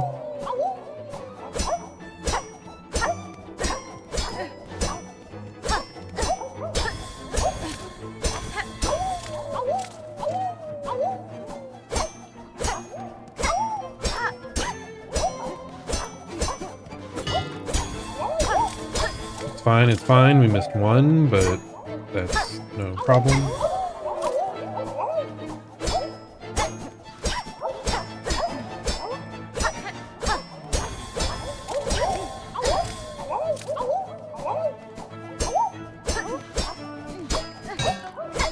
No! No! I choked!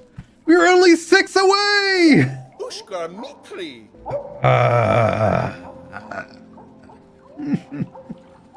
Okay, it's fine. It shows that we have a chance. Oh, we weren't even close before. I think our best other score was like 35. We got so close. Look at that. 6 away. Oh, I was just like spiraling. Whatever.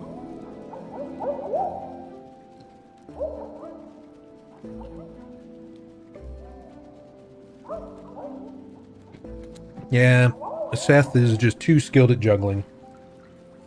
Ah, true. Does he have like... He had like a weapon plus his shield, right? So he's like able to hit on both sides. Like, or maybe he's like Captain America, you know, throwing the shield. It's ping-ponging amongst all the fleas. Free combo. They don't even allow me to use my tools here. Like, what the heck? If I could just summon all the little, like, robots, and they could just juggle for me, that would be very funny.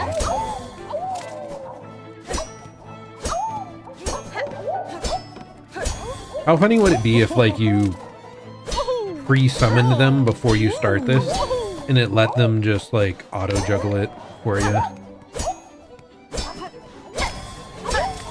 Like a little hidden Easter egg for people that can't do it.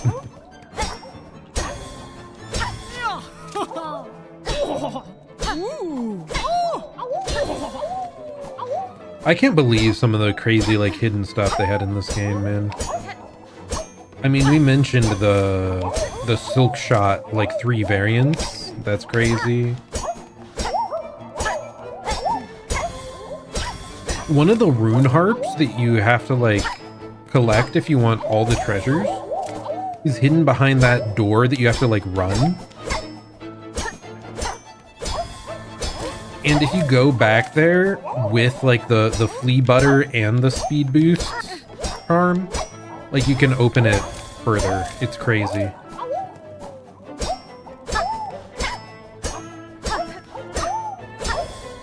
I couldn't believe there was an item behind that.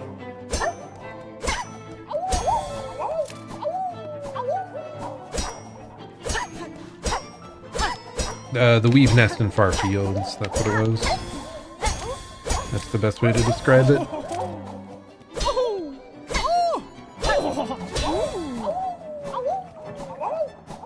Okay.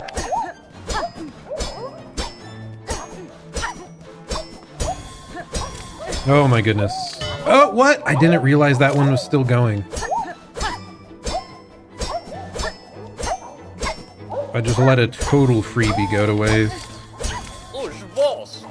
Wait, this is new. I haven't seen you before. You can't start throwing new stuff at me now, man. Like, I'm struggling enough as is. Just walk in.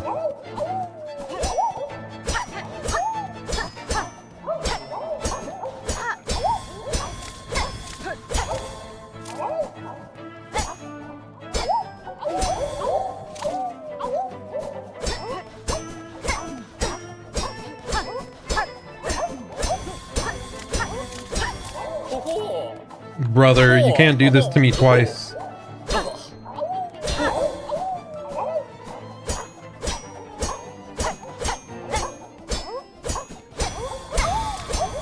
Let's go! We got it! Huzzah!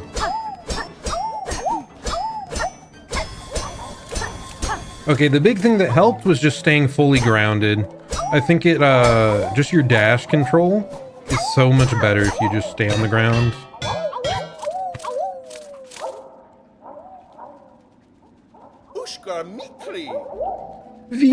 Vikna, the game is now ended and the Fleed Juggle Champion has set an even higher score.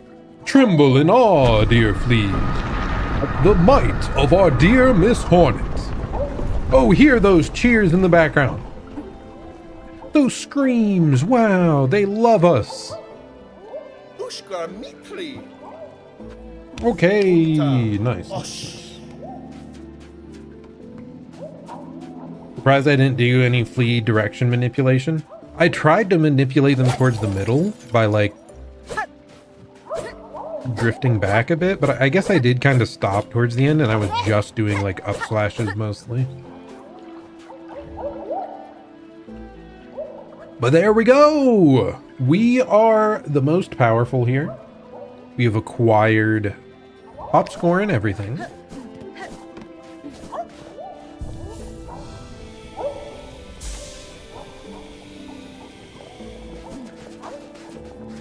Moving. Okay. Now to talk to Seth.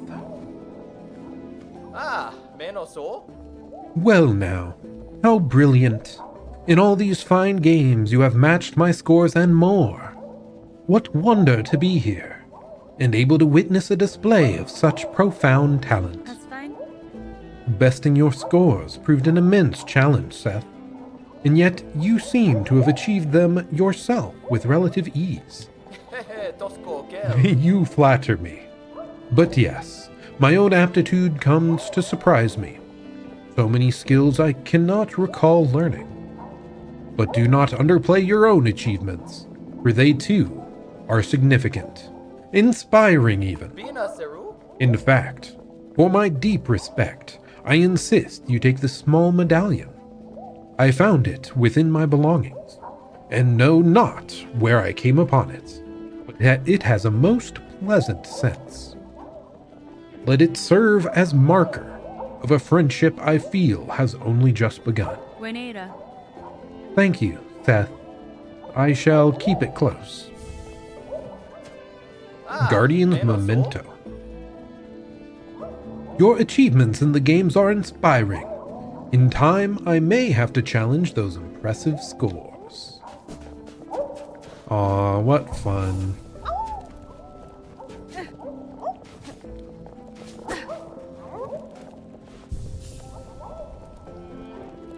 You'd go all in that way, so all the fleas were at the edge, and it was only a matter of timing. I tried to avoid getting them to the edge of the stage at all, because I kept, like, dashing off the side. So I was just generally trying to, like, keep them as centered as possible. But that's about it. Well, let's say farewell to our friend.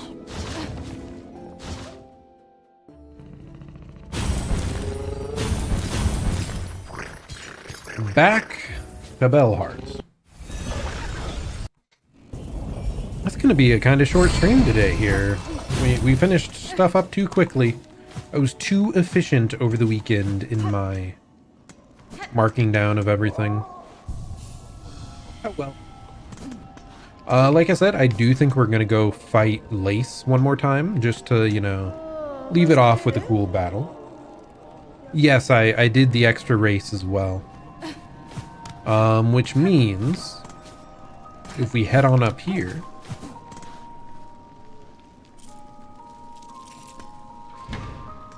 yeah, I actually first tried the race. Pretty cool. And there we go. We have all 8 mementos that are available. Sprint Master Memento, Gilded Trophy awarded by Sprint Master Swift to the fastest bug in Farloom.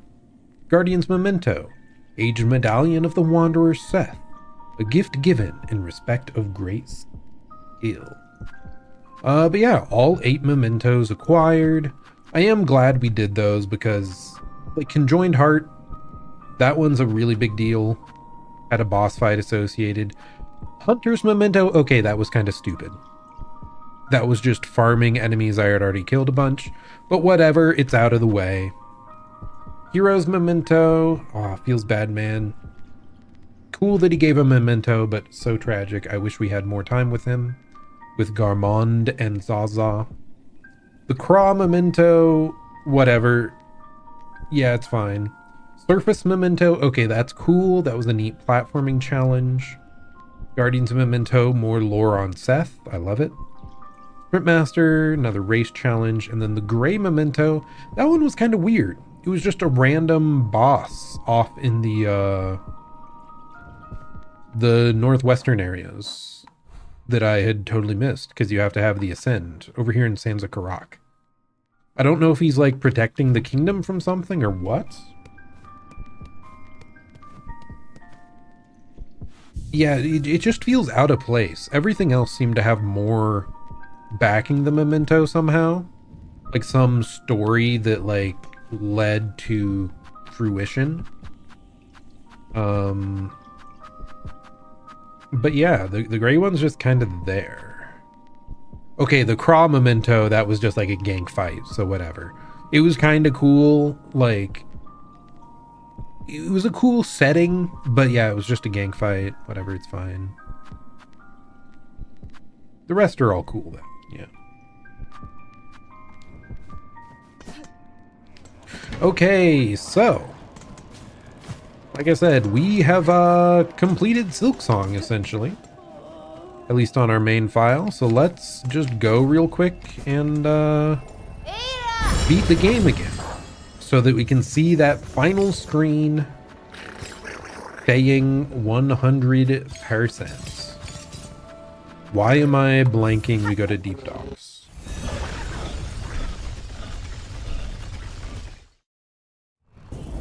Yeah, true. Like, I do feel like the Lifeblood mission in general was maybe a bit more unique. Because, like, you had to help out with the experiments and everything. Lifeblood is seen as, like, a big deal. I could see that one being a memento. Also, trying out this Hunter one again. Your very first weapon. I really like it outside of the pogo. Like, the pogo's the only thing I don't like that much. Like, if it just went a little further, maybe. But the actual moveset otherwise is really nice.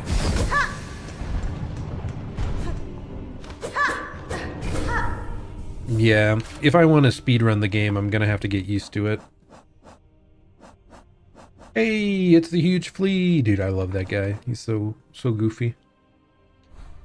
But okay, let's go back to Wanderer. I believe we have everything we wanted. Nah, I'm gonna get rid of the Electro Burst. I don't trust myself. No, I trust myself. We just want the damage. Damage for the win! Who cares about getting Silk back to, like, make us have more survivability? Cringe.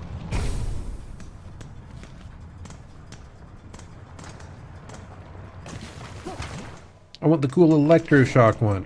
I do wish they gave you an easier, like, a faster run back to this. It's easy. It's an easy run back to get all the way down there, but, like, did they really have to make it take, like, 5 minutes? There could have been a shell way down in the abyss. I do have every shell way, or not shell way, every bell way, right? The map of that had several gaps where it felt like other bellways could be added. But certainly I didn't miss, like, hyper hidden ones, right?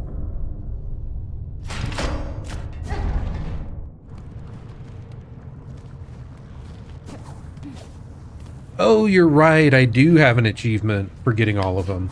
You're correct. I'd forgotten about that. It's just when you go to the bellways and there's like the map, almost every little trail ends in a bellway. But there's like 3 of them or so that don't have anything.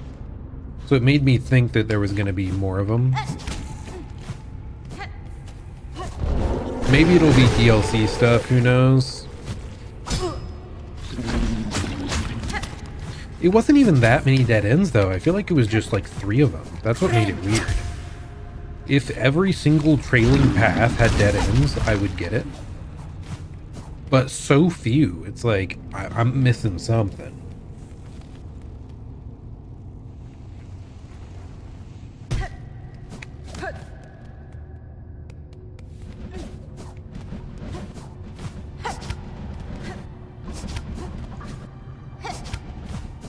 I don't remember the last time we beat her. I think I had already switched to the Wanderer off of the Reaper, just because it seems to have so much higher damage potential. The only thing I really missed from the Reaper is the super forgiving pogo. But okay, here we are again. Yeah, I did Reaper the first time, but I've killed her twice now because I did the mushroom fight too. Maybe I did Reaper for both. You could be right, but... Okay, what else do we got? I think, yeah, our equipment seems good. What even was this, actually? Hot drawing mechanism built from reed and bone, intended for mounting the limb of a bug.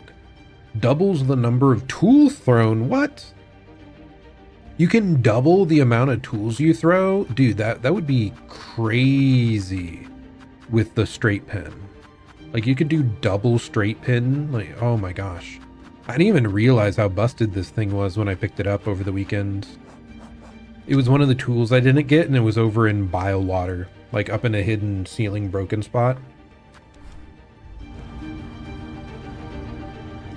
Okay, here we go. We're diving in. Time to fight again.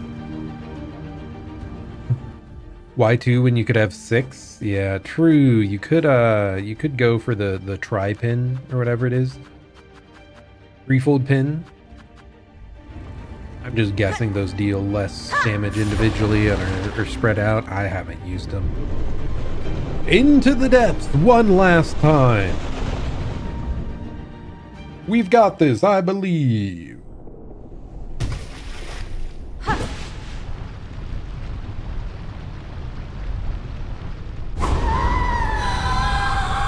He's freaking out. Oh my god, I just... How do I do this fight again? Oh, not like that.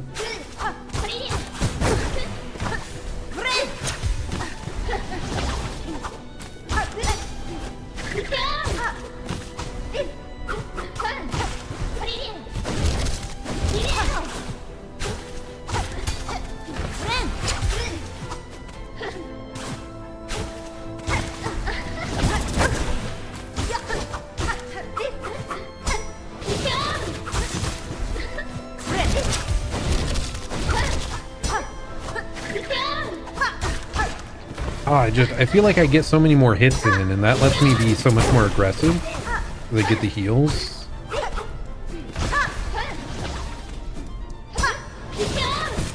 Okay, unless I'm bad.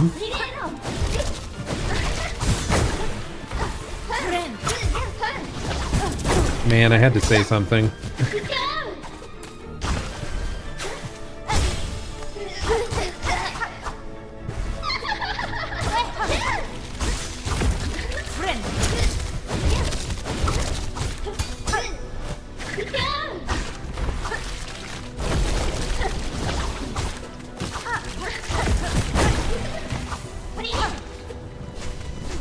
I freaking hate the projectile, man.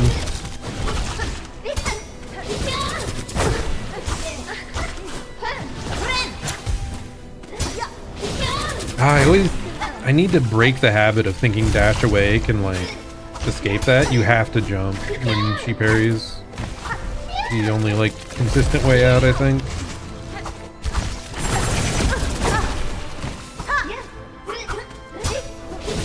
I did it again! How many times? How many times must she teach you this lesson, old man?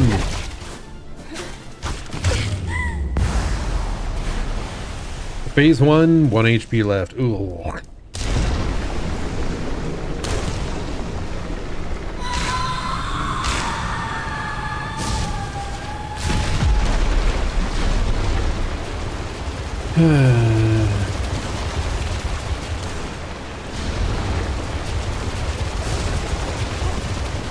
Okay, where are you, lady? Get out of here. Let me beat you up.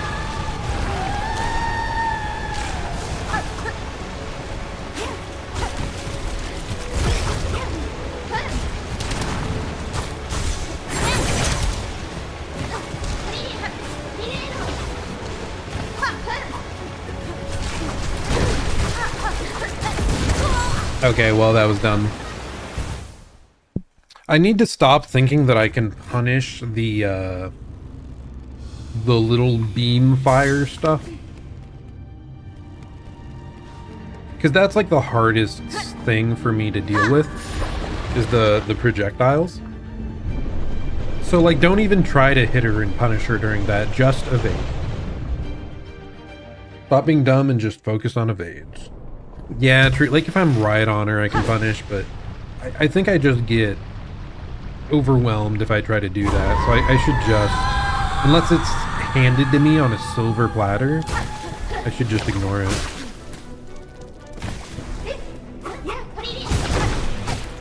Disagree?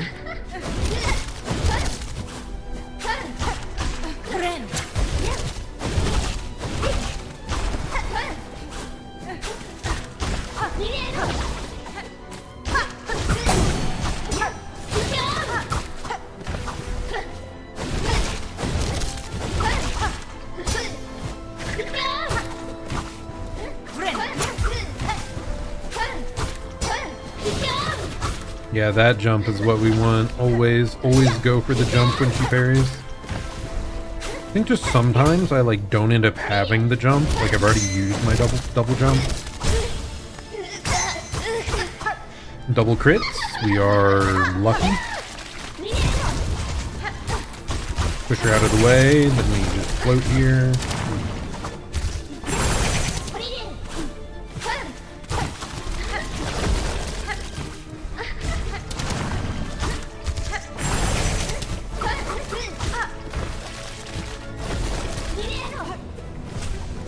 Projectiles, just ignore it.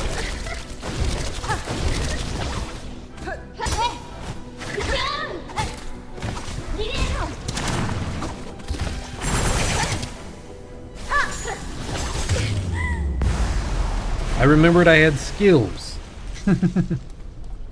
Yeah, Wanderer lets you crit. And if you have the dice, you have even higher crit. I think it's the only weapon type that lets you do that. But it really is like busted for damage.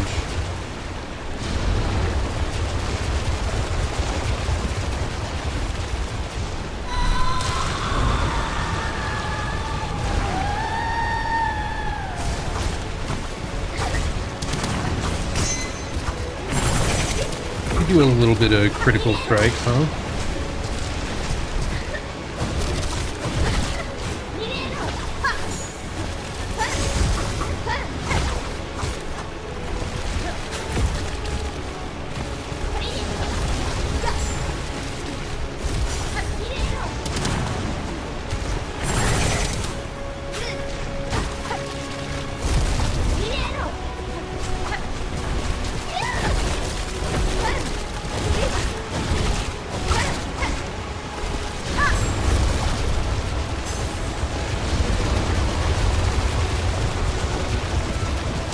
Fine.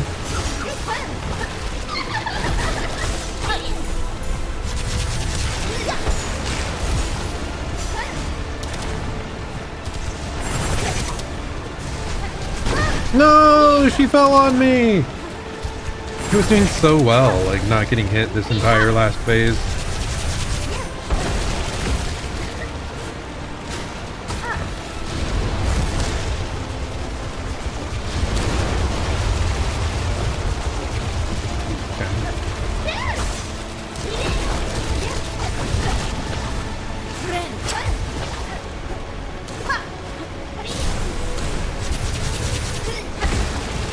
don't think I can punish that easily. Oh my gosh, I hate it. Like I said, never go for even a single hit on that. It just puts me out of position every time.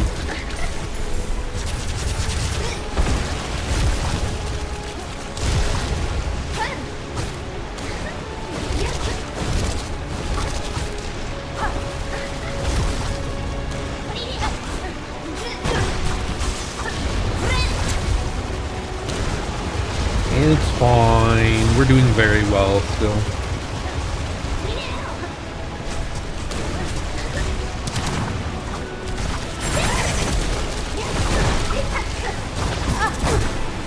I had to say something.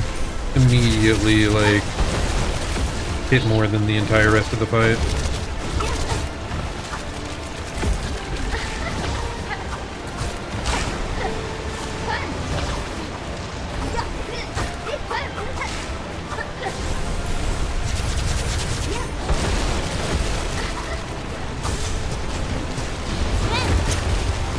Okay, just outrun it, nice and easy.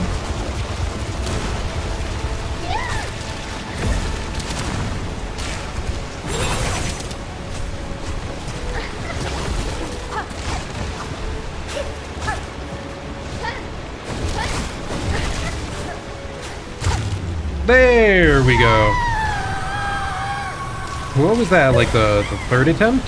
Second? Third? I don't know. Very good. Very clean overall. We have conquered Lost Lace once more.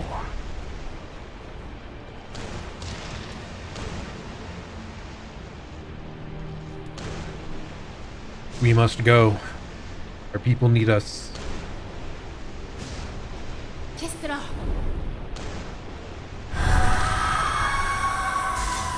Let's get out of here.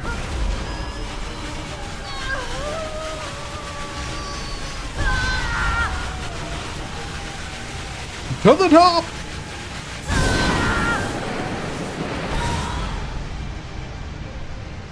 We are the hornets that will pierce the heavens! Dude, I love this ending. It is so good.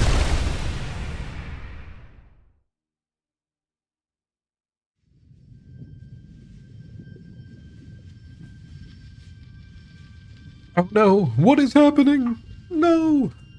Not the flower.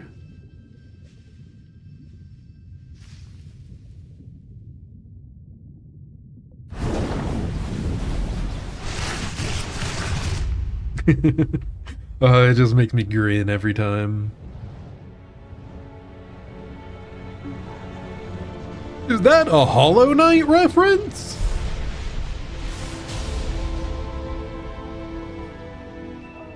Thank you, bro. Thanks for saving us.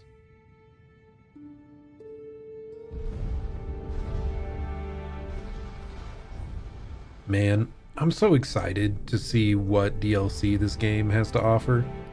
It's gonna be a while, I'm sure, but they did, like even before it released, I knew they were talking about getting back to working on more content for the game. I'm so looking forward to whatever DLC fights they have. So looking forward to it. Because the truly challenging fights in this, I feel, were like Lost Lace and Scarsinger, Carmelita. She's okay. Huzzah! They're still patching this, but DLC will be neat for sure. The patching, it mostly seems to be like small balancing changes and bug fixes. What is this? What is this crazy scene? It's still so ridiculous that this is like a bonus little add-on thing.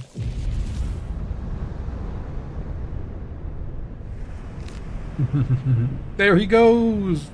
Mushroom Man! Mr. Mushroom! The cut to be continued is just so funny. I love it. Oh, but yeah, I'm looking forward to more content. I know it'll probably be a while, but I'll be here when they finish it. And I'm very happy with Silksong overall. Except for Bilewater. Bilewater sucked. But everything else, fantastic game. Love it. Ooh, really, really great. Oh, so what is left in store for us? Like I said, I would like to learn the speedrun for this, but it's not something I'm going to do immediately. On Thursday, we have a Hades 2 coming out, the full release. I played a little bit of that in alpha. Like, the very first patch, I did everything we could do. But there's going to be a whole lot more. So, I'm excited for that Thursday. So that leaves 2 more days in the middle. What are we going to do then? I'm thinking about playing the game Fury. F-U-R-I, I believe is how it's spelled. It's a boss rush type of game that it sounds like maybe I can beat in just a couple streams. So we'll be doing that on Tuesday, Wednesday. And then go into Hades 2. I might look into the speedrun a little bit off stream on the weekends. Just so I can, like, you know, figure out the route and get the absolute basics of memory down. So that I can hopefully stream some speedrun attempts at some point. Because I would like to keep doing more Silksong. I think I heard there's also a mod that maybe lets you just challenge the bosses straight up. So if that's the case, I might be doing some no-hit attempts. So that'll be fun too.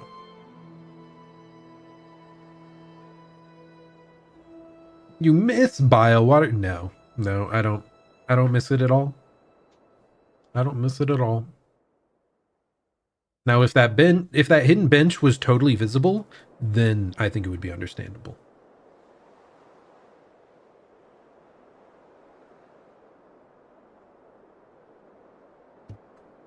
We indeed persevered. Thank you, Team Cherry. Let's go! 100% in 62 hours, 25 minutes, and that is 100% plus the mementos, So we, like, pretty much true 100%, I believe. I don't think we missed pretty much anything except for the Steel Soul run that we're starting right now. No, I am not starting it this second. I am tempted to do Steel Soul, but I think I will learn the speedrun first. I think I will do learn the speedrun route, and that'll make Steel Soul easier on me. Extra zones and enemies in Steel Soul? Yeah, I heard there's like an extra side quest line, kinda. I think it's maybe only one boss, but I do think I will maybe try Steel Soul at one point, but I have other games to play right now. I also need to play Trails of the Sky, I think is what it's called. It's the Trails series. Legend of Heroes, I think is the other name. I don't fully remember the name of the thing, but my friend is a big fan of the series, so I definitely want to make sure I at least play. The first game of that got a remake recently, and so I definitely want to try that as well. So yeah, a lot of games, a lot of stuff to do. And we'll just keep working through it. Yeah.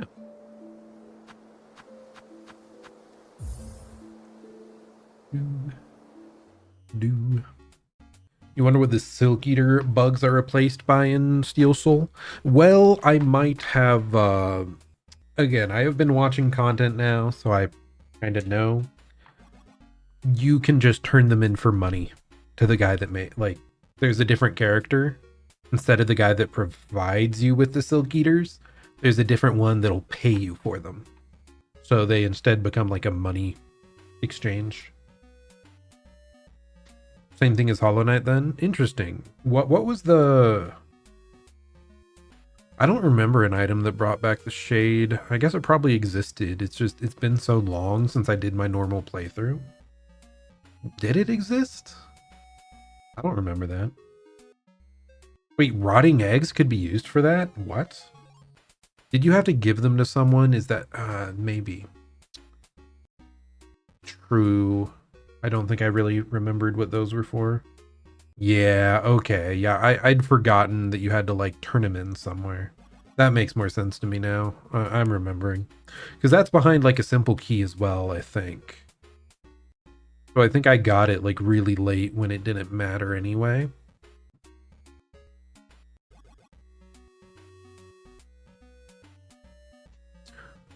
So yeah, maybe we do end up playing a little bit of Silksong speedruns. Like I do want to keep playing this game. It's been very fun. I am looking at it now. I am missing 5 achievements for the game. Let's take a gander. What do we not got? We don't have speedrunner, complete the game in under 5 hours. We don't have speed completion, 100% the game in under 30 hours. That sounds painful. We don't have Silksong mode, achievable.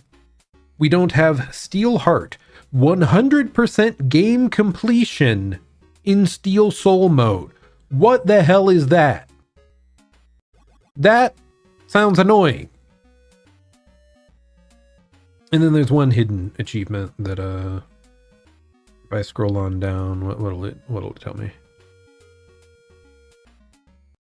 Oh, I didn't do the cursed ending where I am cursed by the witch crest, and then I defeat Grandmother Silk while that is still infecting me.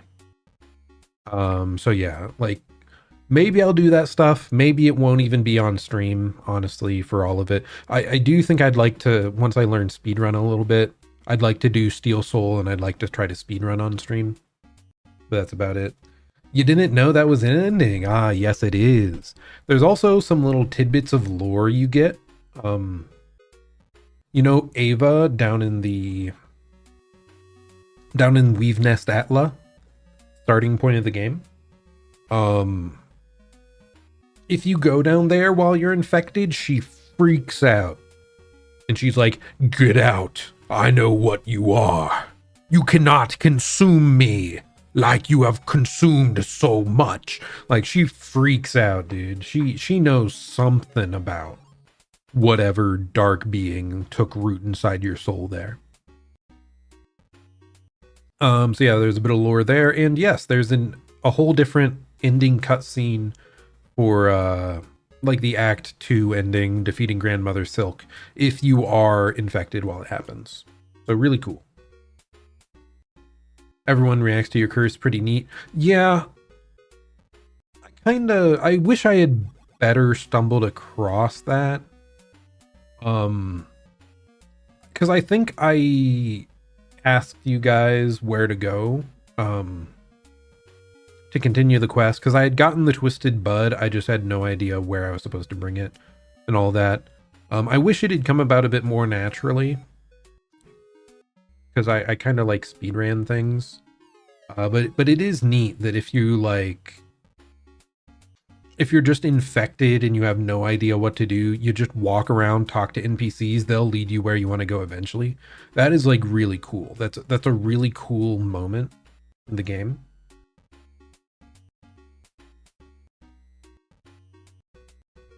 So like it would have been, I wish there was just a little more guidance to lead me back to the witch naturally after I got the Twisted Bud, because I had no idea where to bring it. And I wanted that screeching thing out of my inventory fast. I hated that thing. I hated that thing. But yeah, I think I only talked to like the guy at the halfway house or something, and like one person at Bellheart, and it became pretty obvious pretty quick. Yeah, you had no Hornet jail escape sequence. That is unfortunate, because that was one of my favorite moments to run into naturally in the entire game. Like overall, I think I'm very happy with how much I was able to discover naturally on my own. Only things I regret not doing are the boss fights against Chakra and Gourmand and Zaza.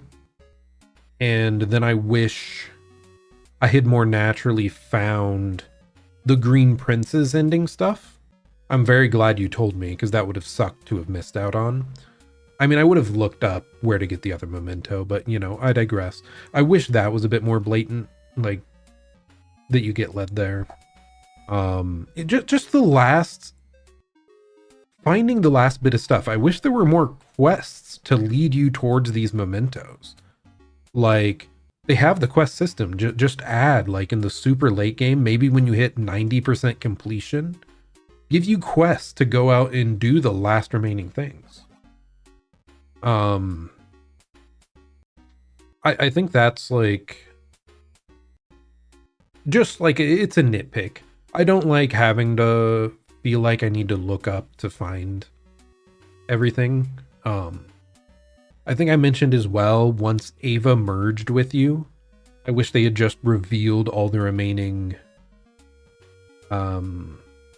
like trinket slot expansions, because that was pretty tedious to look up.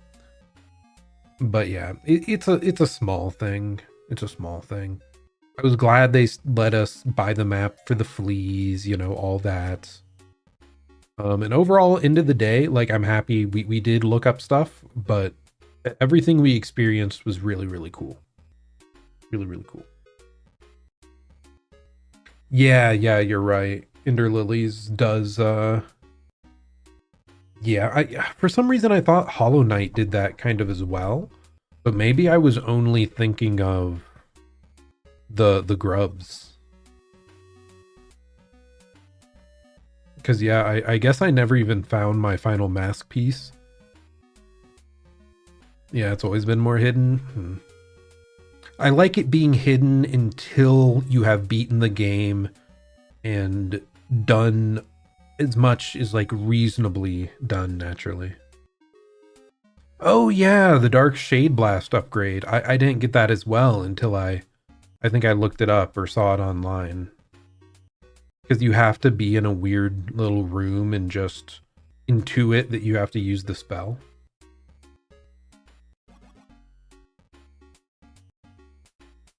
Yeah, I still find it so funny that once I beat Godhome, I realized I had 1% left off of completion, and it's because I was missing a mask shard from the flower delivery quest. I'm gonna do that off stream, by the way. I might as well just get the max completion percentage. So I did all of Godhome down 1 HP. It's so funny to, like, find that out. Like, what?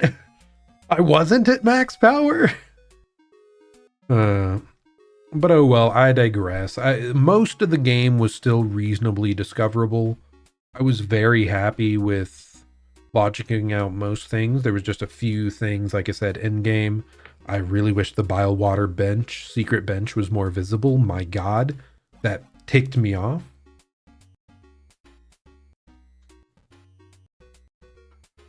Yeah.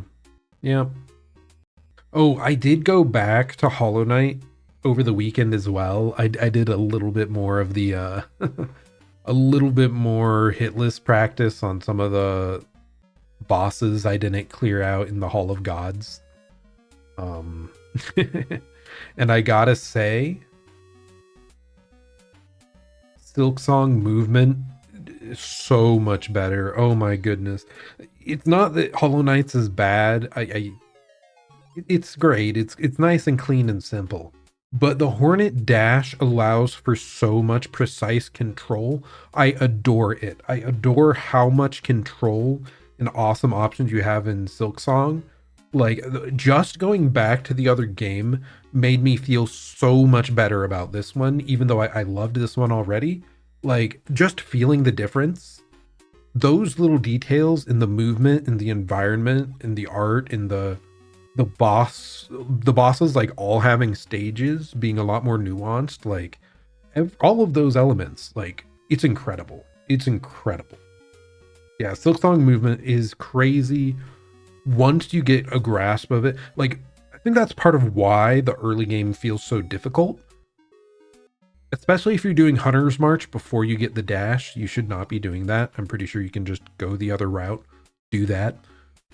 the dash opens up everything, and when you like, there's such a learning curve to learning the movement, but when you've got it, it feels amazing. It feels like everything does precisely what you want. You can dash in and like space perfectly, whereas in Hollow Knight I was just like, I kept screwing up the spacing because you're stuck at one speed or you have to do your full dash. Like, oh my goodness. Even the ledge grabs and jumps are cool. They're not really used in boss fights. Yeah, the like clambering, I don't know. I'm glad it wasn't used in boss fights, really.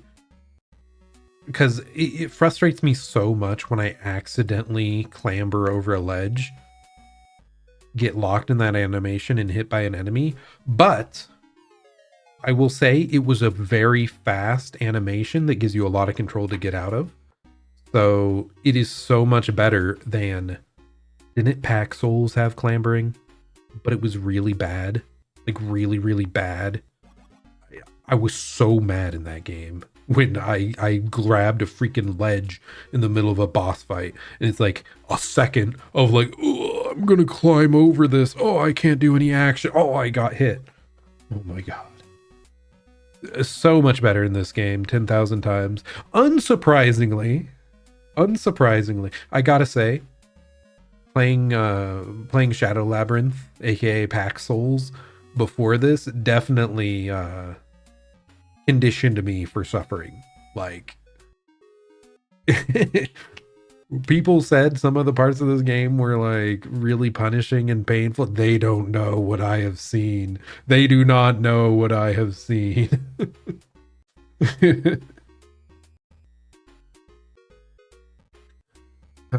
You also did Hunter's Marks before the dash? Yeah, it was fine. It was just like the difficulty level was not scaled for you to like go there. So I think a lot of people do that and they get their face punched in and they think the game is like even more difficult than it already is. Oh, I still want to go back and make that video for I played Shadow Labyrinth so you don't have to. I need to. Oh, man.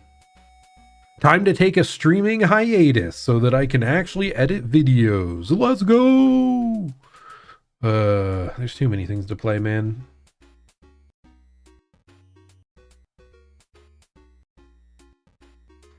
Yeah, it is funny. The ant out front of Hunter's March. Because it was so dumb. I ended up like gimmicking it. I think I do it once, and then I immediately found out how to gimmick it by like standing in the doorway, and it would like tunnel under you, and you could hit it a couple times and run away, and it would just keep tunneling, and you just keep getting free damage. In the tunnel, yeah, the door tunnel right before that boss. It was so goofy. It was very, very easy to cheese that guy. So maybe they should have made it a proper arena where you actually get totally clapped. I could be wrong, by the way. It could have been more attempts, and I have just overwritten it in my memory. But who knows?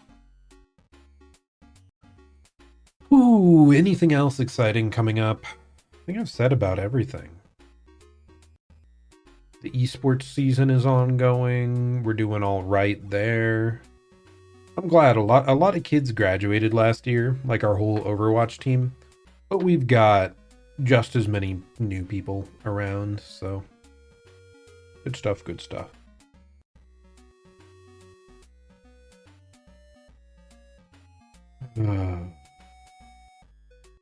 Man. When is Silksong 2 coming out? Come on, Team Cherry. Why are you taking so long? I need it. Come on. Silksong 2, really? I need it yesterday, please. Okay? Okay. Every single game announcement for the next decade, I am asking Silksong 2 when. Okay? I'm that invested. It is time.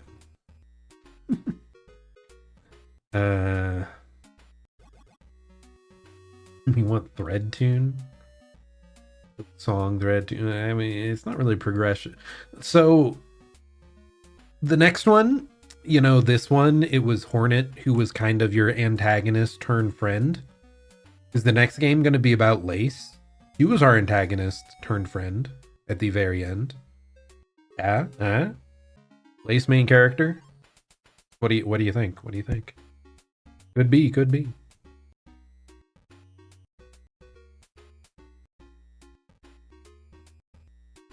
And then the knight from the first game is actually going to ascend into void godhood, and we have to defeat him. Co-op Lace plus Seth facing off against Mr. Mushroom. Ooh, Mr. Mushroom gets infected by the void. He could be menacing. He could be very spooky. Very scary. Man, I'm just happy this video game's good. Not even the void can touch Mr. Mushroom. Oh, so you're saying like the void gets infected by Mr. Mushroom. He's the one that takes control. Just think of it like the knight covered in void, like in his void god form, but he's got little like mushrooms sprouting out of his head. And we have to like save him from the mushroomy fungal infection. I mean, just saying, fungus, like, that's what it likes to do, right? Like, there are those, like, mind-controlling fungi, right? Kind of, it's possible, just saying. Otherwise, why would they make him so important in the having, like, extra ending cutscenes? Yep. The knight learns speech? I don't know, man. I don't know. No, he learns speech like a grub. He just goes me meow meow, me meow meow, me meow meow.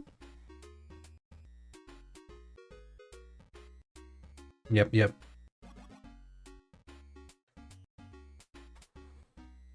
I still would say I slightly the fleas were good though. But like the grubs, they were so unexpectedly cute. I think that's part of it. Like the fleas, you look at them, okay, they're like a fuzzy ball. It's obviously cute. It's just like a fuzzy little dog-like thing that woofs at you, awoos. Like it was built for cuteness, but the grubs, like they aren't really that cute, but they become cute in their like actions towards you, and it was so unexpected. Though at the same time, yeah, the fleas got a lot more fleshed out story in like Fleatopia. That was a really cool mini game thing. So like, they both have their advantages. They're both pretty darn good. Both pretty good, darn good. Man, I love the movement in this game.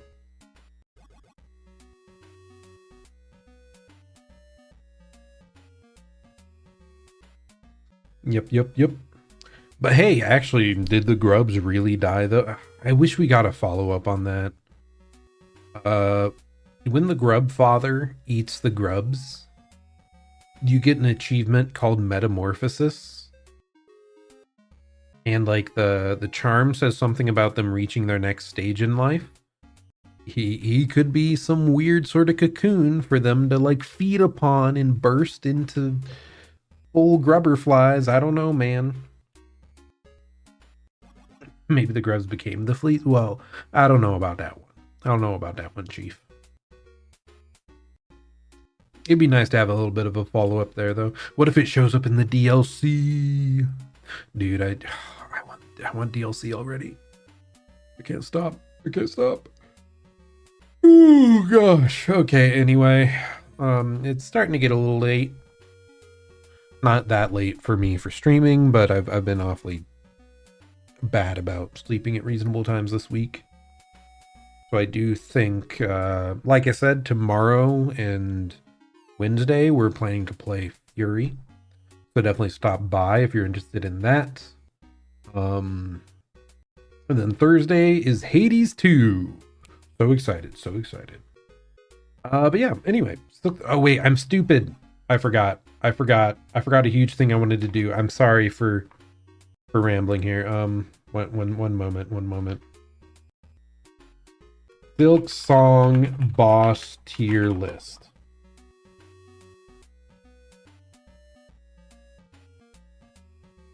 Okay. We're gonna do this. We're gonna do this.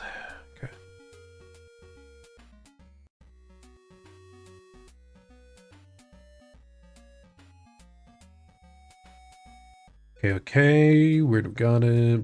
Yada. The window? Yeah, it's window. What? Not that.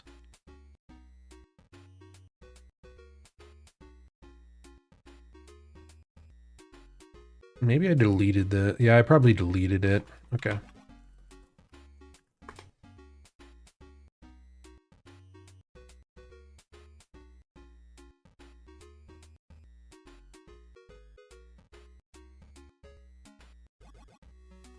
Okay, Alt.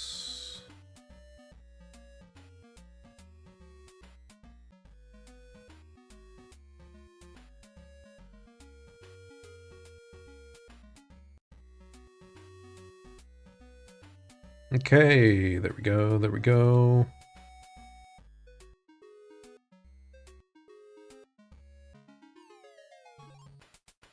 Okay, we got a tier list up. Let's go. Woo! Except I minimize it there. Okay, better. Okay, the tier lists. Let's see. So first we have the singular is Moss Mother. I believe it's called the Moss Mother. They were an alright first boss. I'd say totally middle of the road. They technically had summons, I think, but it wasn't like an annoying amount.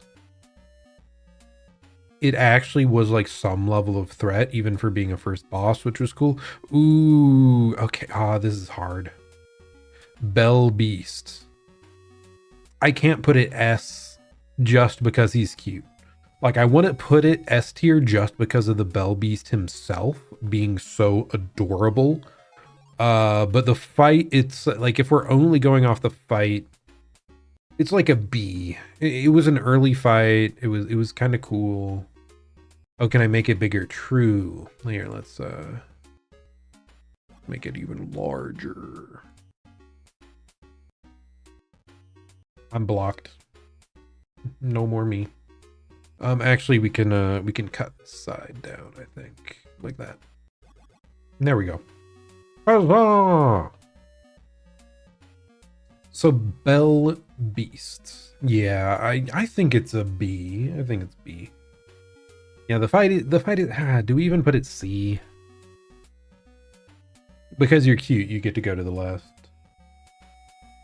I mean, I'm gonna be scrolling a bunch anyway, so like it's fine.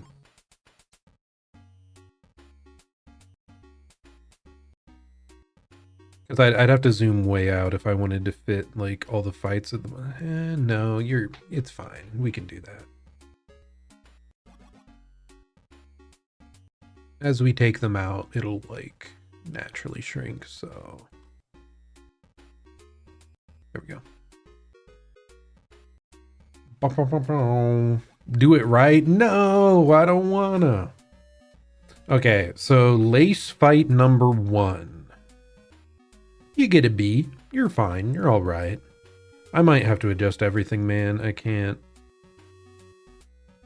Yeah, God, this is hard to judge. There's so many. There's so many. It's like, what scale? Are we gonna have to like slide everything?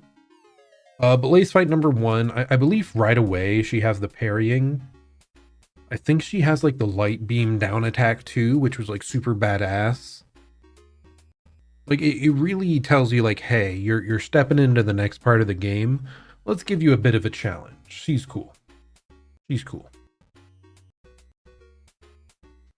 This guy is a boss?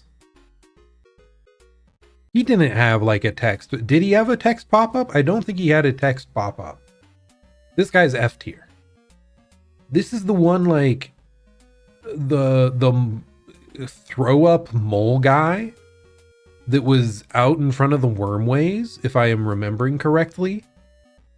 And all you do is like hide underneath a platform when he's throwing up and you jump up and like hit him. I'm not misremembering, right? That's what this boss was. F tier. Horrible. Ooh. Oh, God, that's hard. I loved the style of this fight. It was so good. This is the fourth chorus, I believe. Yeah, it gets an F. I don't care. It was such a cringe way to fight it. I don't... There might be one boss later that's like worse than this, but I can't think of any right now. But yeah, this is the fourth chorus, the giant robot. It has so much aura. Like, I loved it's a little boogie that it does with its hands when like rocks are raining from the ceiling. Like, the actual fight wasn't that hard, but it was early game. It was like reasonable for the level you were at. Yeah, I really liked it. I think we're putting it in A for now. I think we're putting it in A because it's just so cool. Okay, two of you. I don't know. You're worse than the normal one because it's just like we spawn more mobs. It's all right because it's the literal first boss. It's like, you're stronger now. You can deal with two. But it's not as good as the first one. The first one was like good because it was the first thing. So, okay, we just talked about this guy, the amp guy that was blocking Hunter's March. That he's trying to check to make sure you have dash. Do I put it even lower? Like I said, I don't think he did his job. He felt uninteractive because we didn't have dash.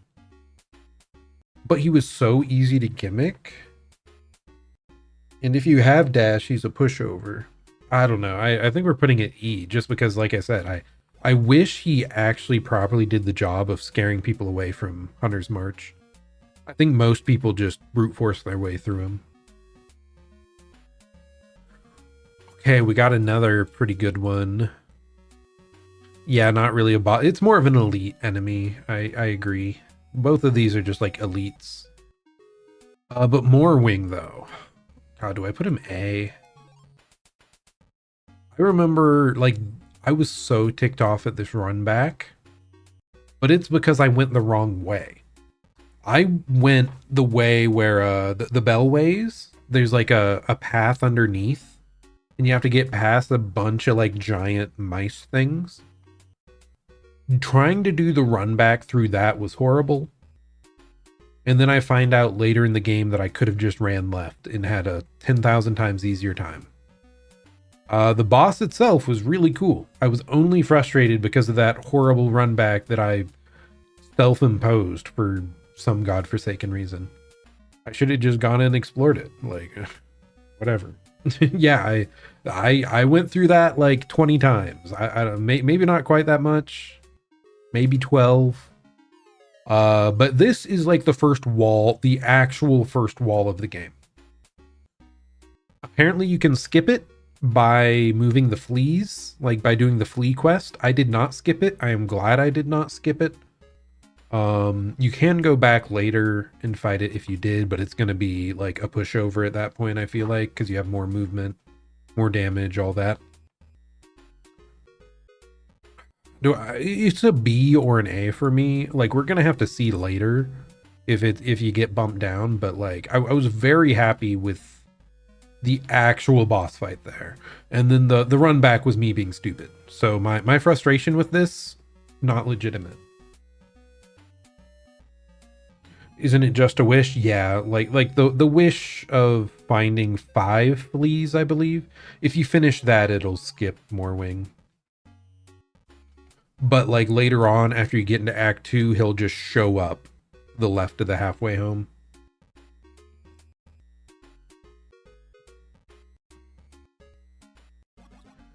Okay, Savage Beastfly. Everybody hates the Savage Beastfly so much. They despise him. They were raging. They were crying. They were suffering. I think he's pretty all right.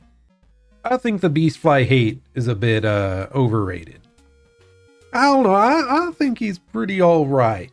Again, I think most of us went up and tried to fight him at the very first possible opportunity, meaning we were considerably underpowered. He took more hits to kill than anything else at that level because we weren't meant to be there.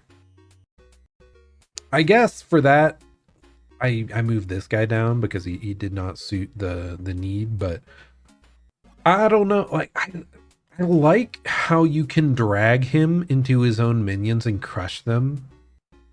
It's like one of the more satisfying ways I've seen a gank fight done, because you can just get him to like smash him. It's so funny.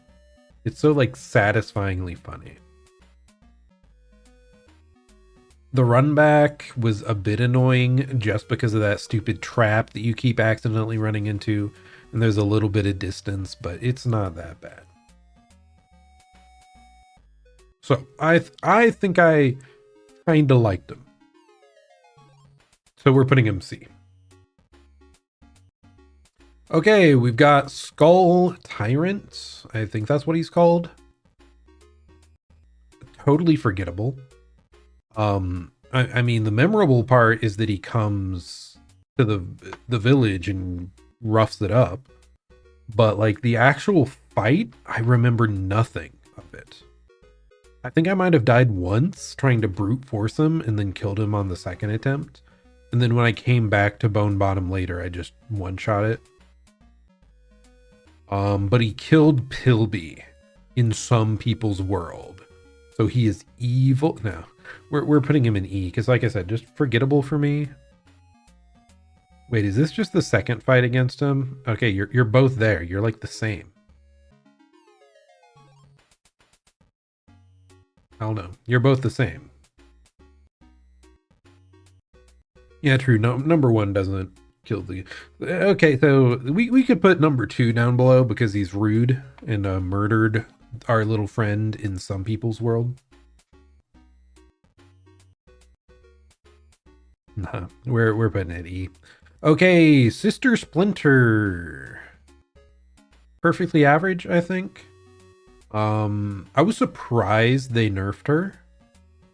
Maybe it's because I realized the strat pretty early in my attempts, where I had Threadstorm. Maybe not everyone unlocked Threadstorm at this point, and it just shredded through her summons and her roots and damaged her a ton.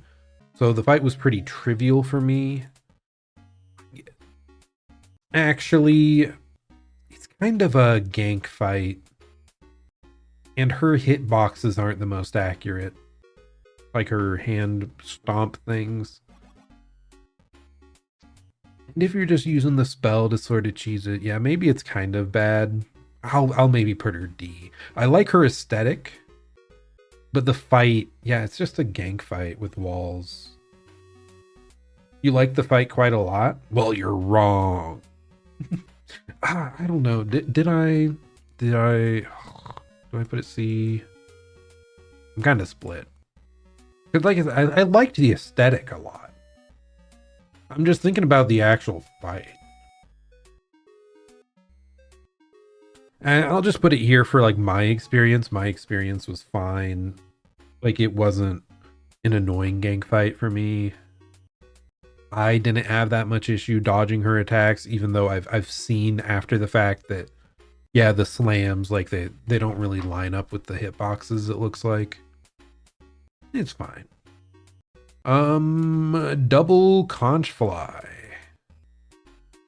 I don't know. Very whatever. I think I'm just putting them in D. Yeah, they just kind of drill around, like, I don't know. I found it kind of boring, to be honest. Yep, you're down there.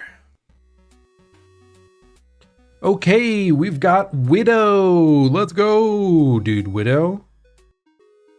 She's the best boss we've faced yet. Widow is the best one. But There's a reason she's not in S. We will see it later. But she was really cool. That was like a good challenging fight that had a really easy run back that fit the aesthetic of the story. It had like real impact on the world when you kill her. That's one of my like favorite bosses in the game for all those like combined reasons. Really good, really good. The last judge. How do I even judge you, last judge? I don't know how to judge you. Oh, true. It would have been nice to have more lore for Widow. Like if the slab or up at the cradle, if there had been a bit of lore about a sister that betrayed all the others or something. I'm not, like, maybe I missed something, but yeah, more lore would have been nice. But yeah, last judge. How do I judge you? Because this was my like least favorite run back apart for a like basically required boss. At the time, it really frustrated me.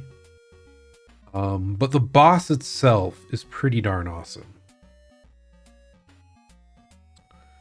Like the fight itself reminded me of the normal Grim fight from Hollow Knight, which is like Nightmare Grim is one of my favorite boss fights in that game. It is so good.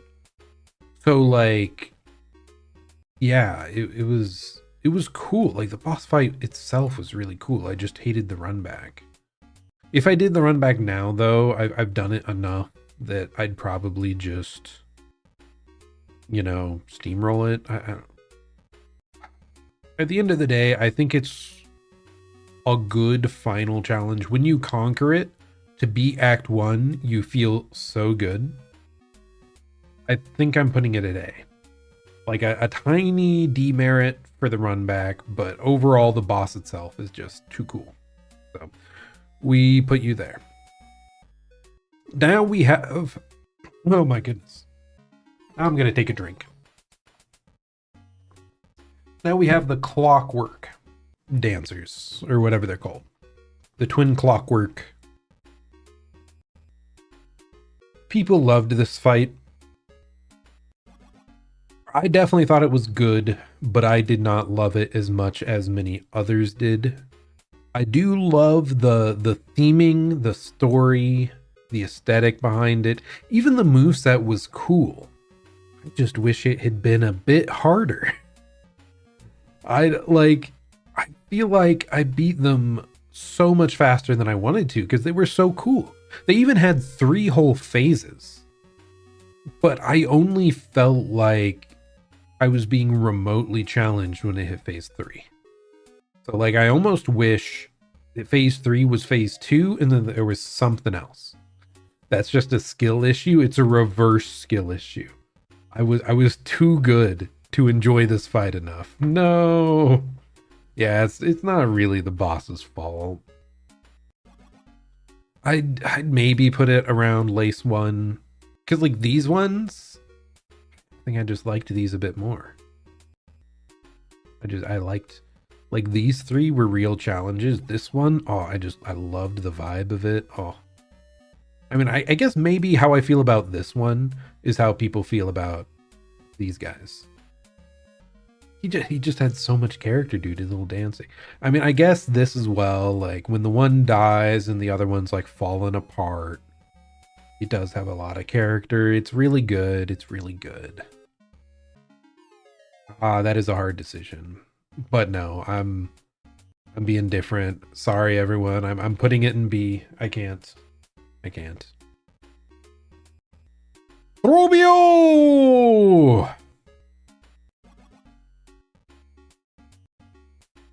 How do I rate you, Trobio?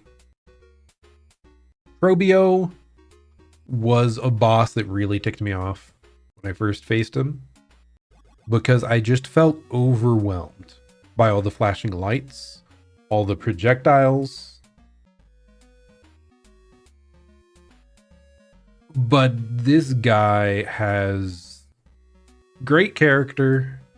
The actual flair of his moves is like really cool. When I went and refought him, the projectiles never explode on floor level. So it makes them much more like predictable and you're able to deal with it. You can also hit the projectiles to like deflect them away from you. So all that together, I think we're putting a B for Trobio just because like there was that initial bit of distaste. It was just like sensory overload, but like, B is still very respectable. I still really like this guy. He's grown on me a lot. Trobio's grown on me a lot. Okay, now what the hell is this? Is this the gank fight? What is this one? What is this one? I know, Hayden, I know you love your Trobio, but this is my list. It's the surgeon key dude. So was that the guy that just... Wasn't he like a Moss Charger? Did he just like... Okay, the White Ward boss. I faced this guy way too late.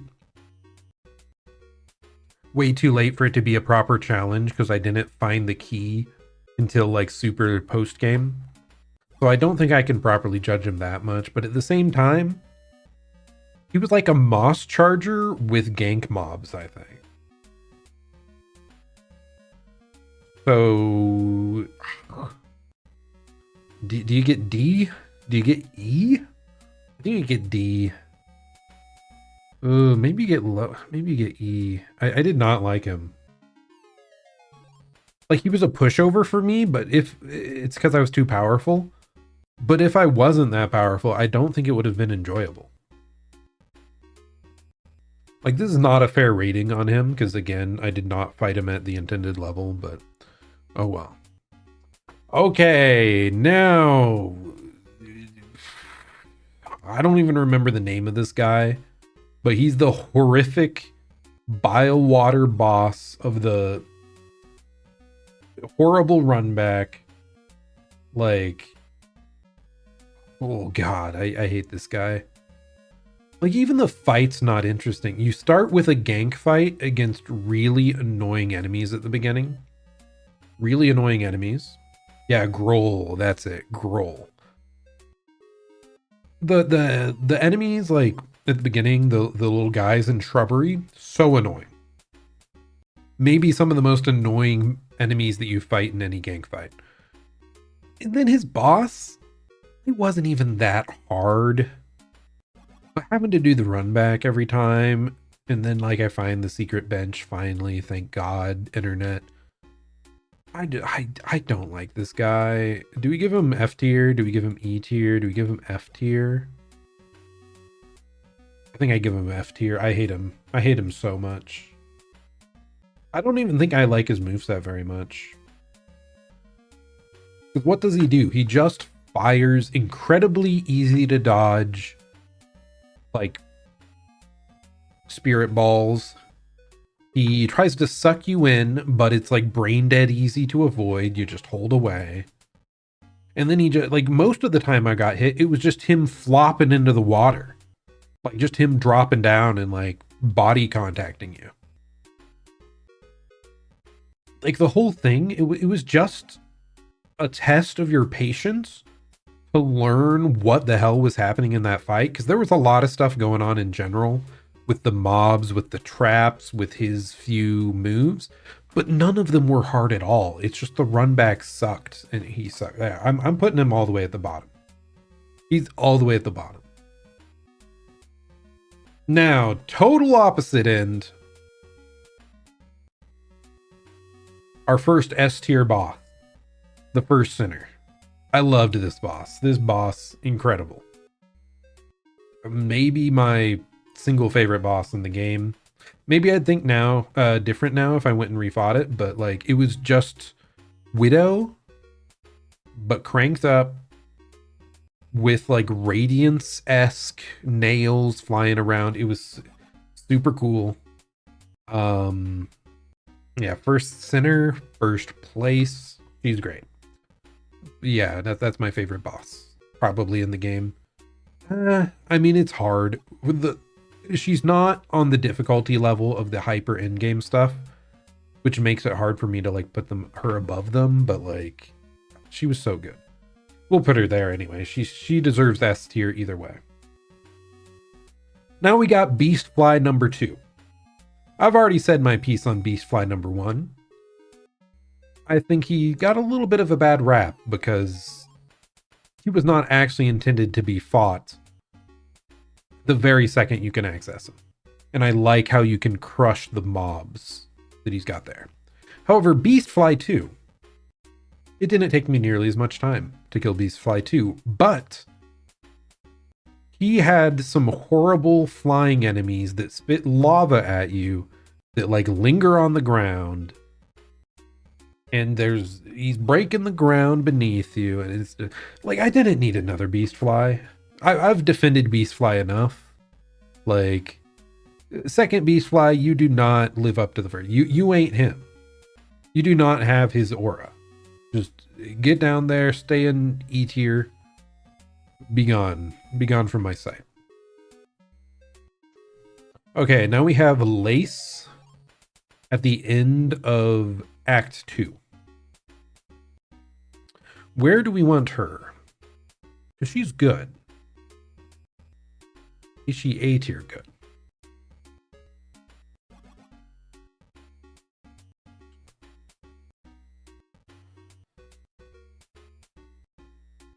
I don't think so.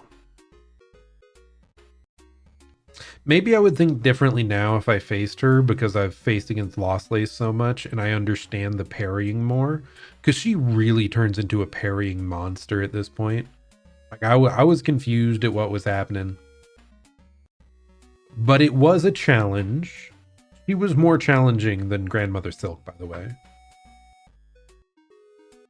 It is good. It is a good fight. It's definitely a good fight. It was a challenge. Do I put her higher? I think we do. I think we have to. I think I was biased at that time. She's just an extension of First Lace in a good like way that makes it... It's a good progression. So I think that at the time I played it, I was a bit frustrated. Now I would rank her higher, retroactively. Now we got Grandmother Silk. I really liked this boss. Is it just because I fought so much Absolute Radiance that I yearn for more of that pain and suffering? This only took me 2 tries to beat, by the way, I think. He only took me like 2 to 3 times to kill. So it wasn't even a hard fight, but I really liked it cinematically. I actually liked the moveset and combat. It was like a cool twist on the Radiance fight, even if it wasn't that hard. I really hope the DLC gives us a harder version of Silk, because she's cool. She was just a little easy. Now do I go back on what I... No, I'm not going back. It's fine. It's fine. That's kind of what I said about the Clockwork guys, but I really liked the moveset of Silk. It was just a little easy. So Grandmother Silk, S tier as well, in my eyes. Okay, now we have another S tier. The Giant Flea, because he is so fluffy. I need a plushie. No, not a plushie. I need like a bean bag of this. Okay, we have to consider the actual boss fight a little. He's cute, so maybe he gets +1 tier. He gets D tier. Because the fight, you could literally stay underneath the platform he was above and just hit him through it. Like, and he just flies around. All he does is he's just a flying around orb. I think I died to him once, and then I just cheesed him. So yeah, boss fight E tier, but because he's fluffy, yeah, you're right. It's not a boss fight. It's just a mob.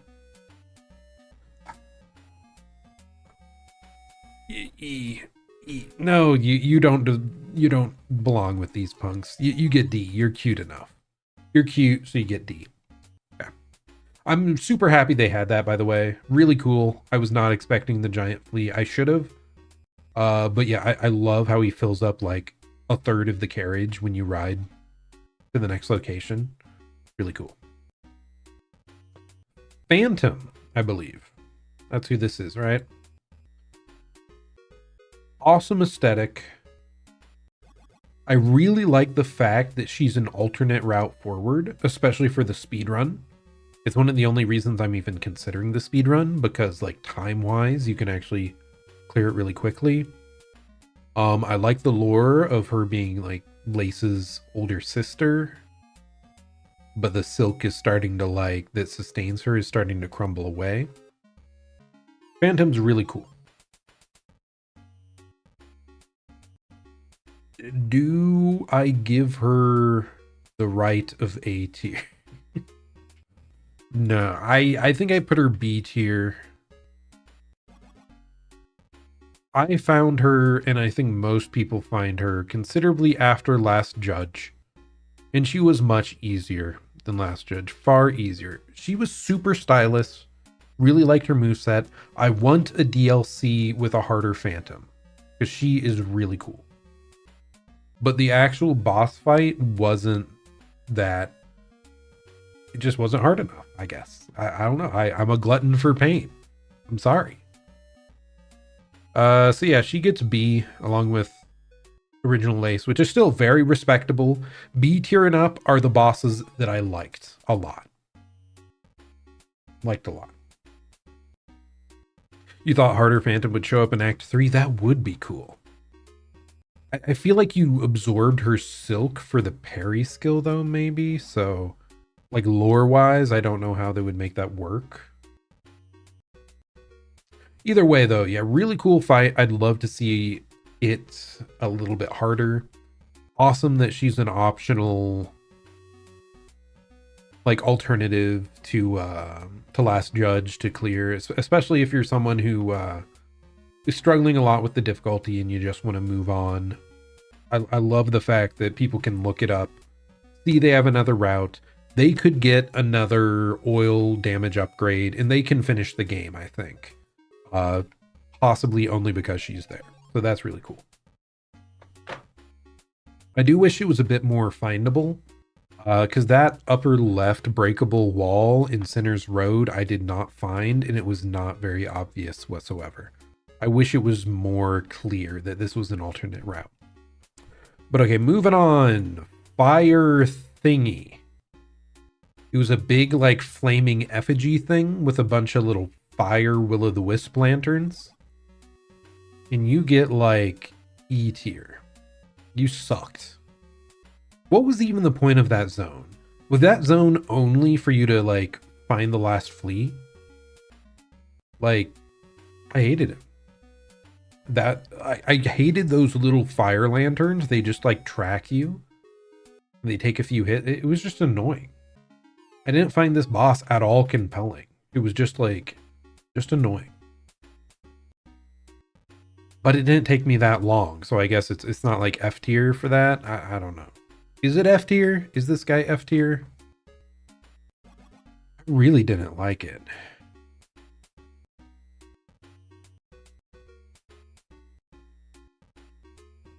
No.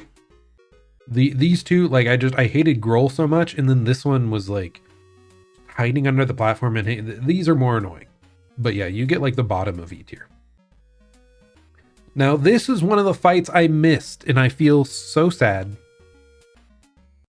Our boy, Garmond and Zaza. We did not find this guy at the end of Act 2, before Act 3, when you can apparently duel him. It's apparently out east of the... What's it called? The Mimmer...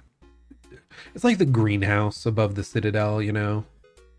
Out east of that, there's like an open spot. So we're moving this guy. I did not face him, alas. You dislike Phantom being an overt alternate route. Think you should test yourself. You must do Last Judge. Yeah, it maybe is good. Like, Last Judge, honestly, it's probably good that it's so hidden. Because Last Judge makes more sense for the story, kind of. I don't think it makes as much sense for difficulty scaling. But story-wise, you had to ring all the bells to open the door. It's like a big climactic finish that like beats your face in. It's super satisfying. I do think it was a good end to Act 1. I think I'm fine with how it is. The fact that like you can do Phantom if you really need to is probably good. I just wish we could have fought her when she was more of a challenge. Because I feel like if you go naturally, you're gonna find her much later.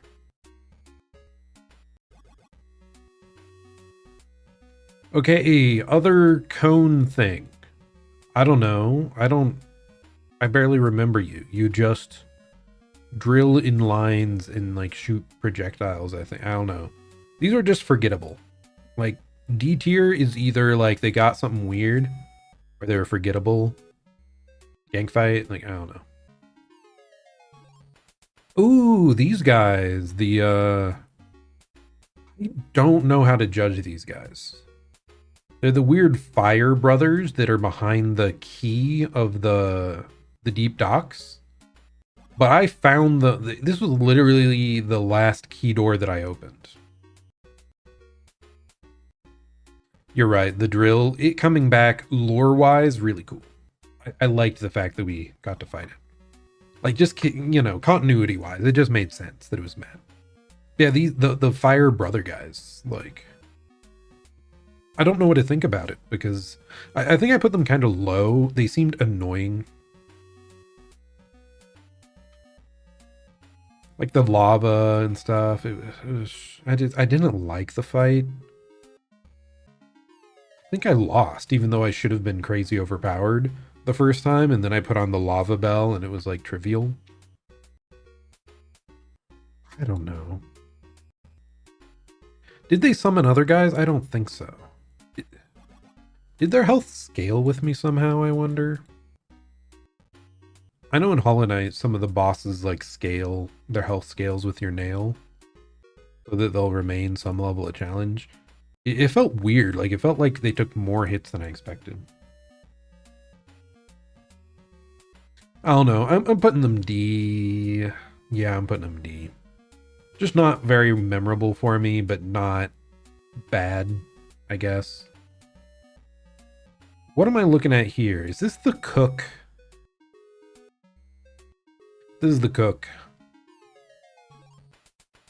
Forgettable again? It was funny. Like, it was definitely funny fighting the cook. I think I died once because I had no idea what the hell they were doing. Maybe I even died twice, but they had a pretty readable pattern. So in that sense, I kind of liked that element, and they were funny. You're right, she kind of thick though. No, we're keeping her down there. Just kind of forgettable, but funny. Totally fine. Totally fine tier. What am I looking at here? What is this? What is this and why don't I remember it? Yellow guy like wrapped in larva? Like, did I not see this? Or is it literally that forgettable?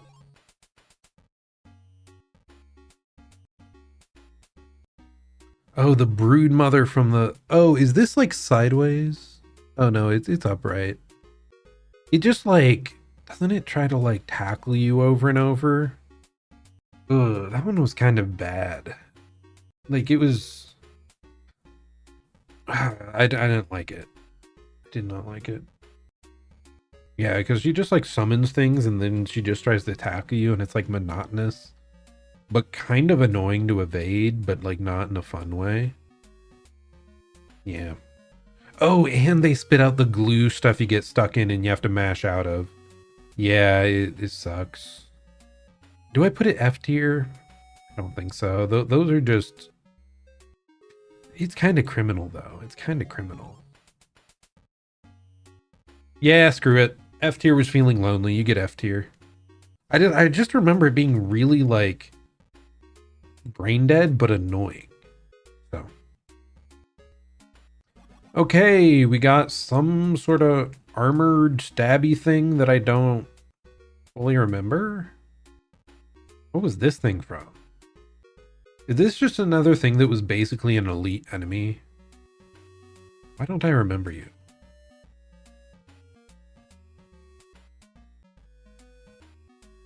Why do I keep... How have I forgot some of these? Oh, the forum fight. Looking around. Yeah, you're right. There's two of them. Okay. You should have shown two of them in the picture. So this is the forum fight. You're right. You're totally right. I understand why I didn't understand now. It's just showing one of the elite guys at the end. The forum fight. I mean, that was a boss fight. It was like the end of an act, but it was entirely just a gank fight. I did not struggle with this as much as most, I think. But I don't think it was good. I also had managed to deal with the ghosty things that suck out your silk before I did this fight, so it was a bit easier. I also did every other route before I got here. I don't like gank fights, though. Do I put you E? I kind of liked the actual elite guys at the end, but it's just annoying. It's just like a long gank fight. I think we give you E. Like, I want to give you higher. Just because of the... I thought the guys were kind of cool. The elite guys, but... Yeah, it doesn't save the fight. Okay, now we have our second sentinel.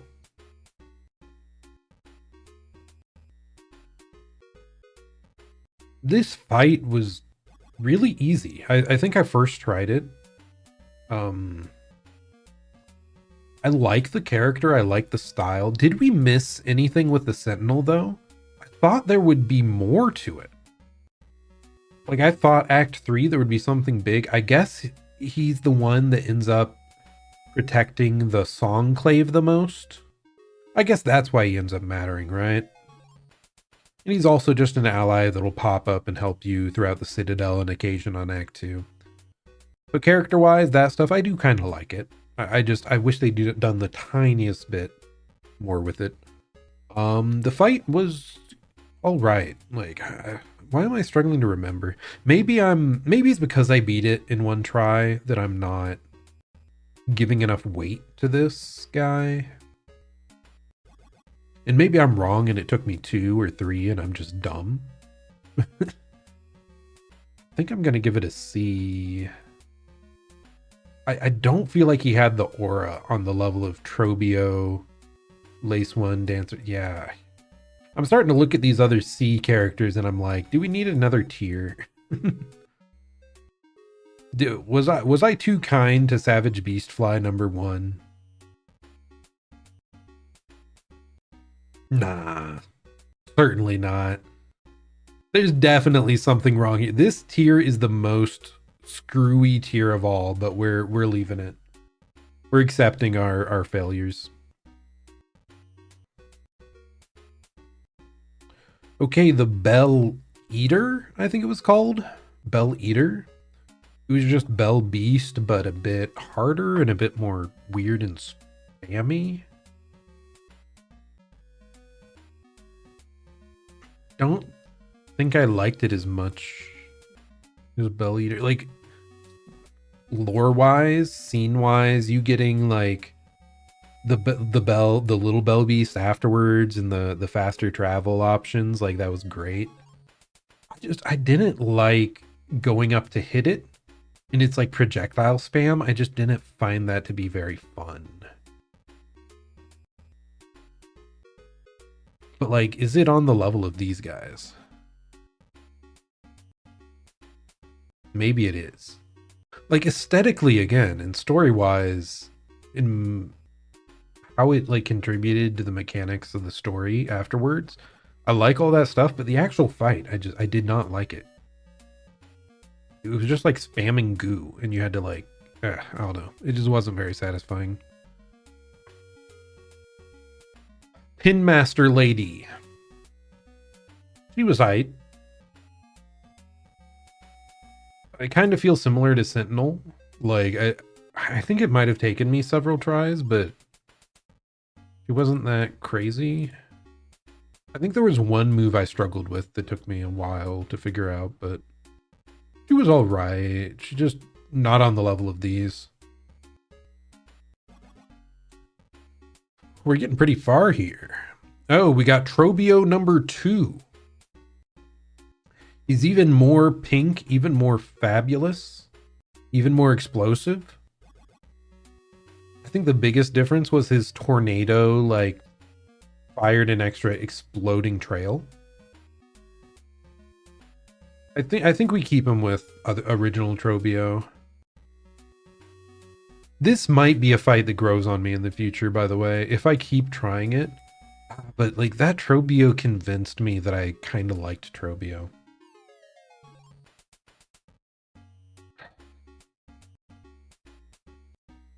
Screw it, Trobio. I think you get honorary A tier. I think I've been influenced by the audience.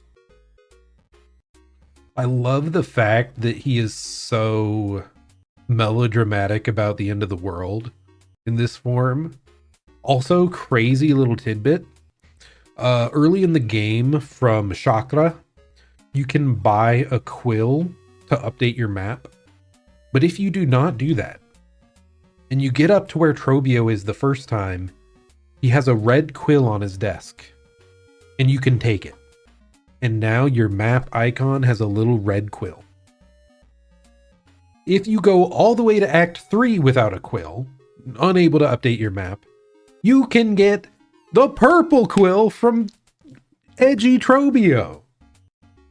That was so unnecessary for Team Cherry to do, but it is so cool.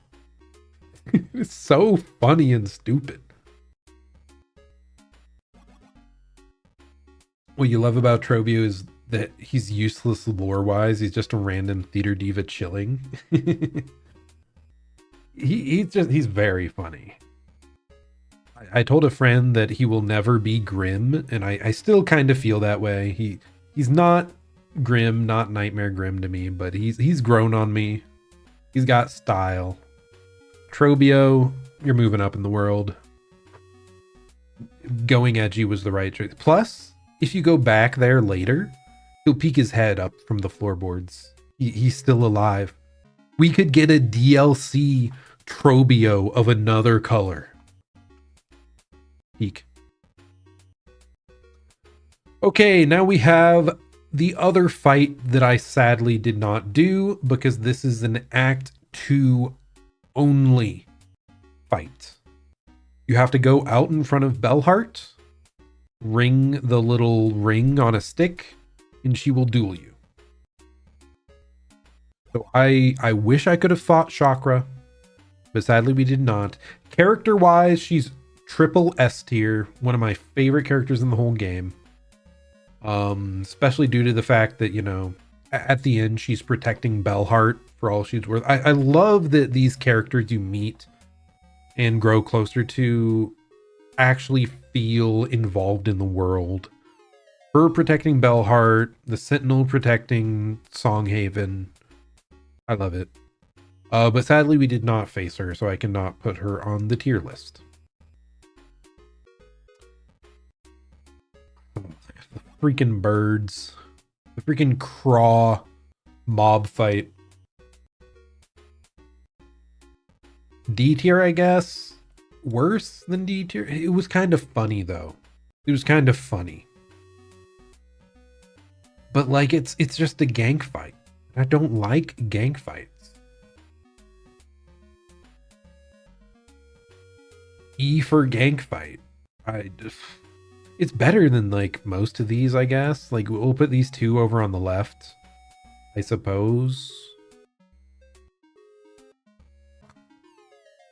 I mean, they're funny though.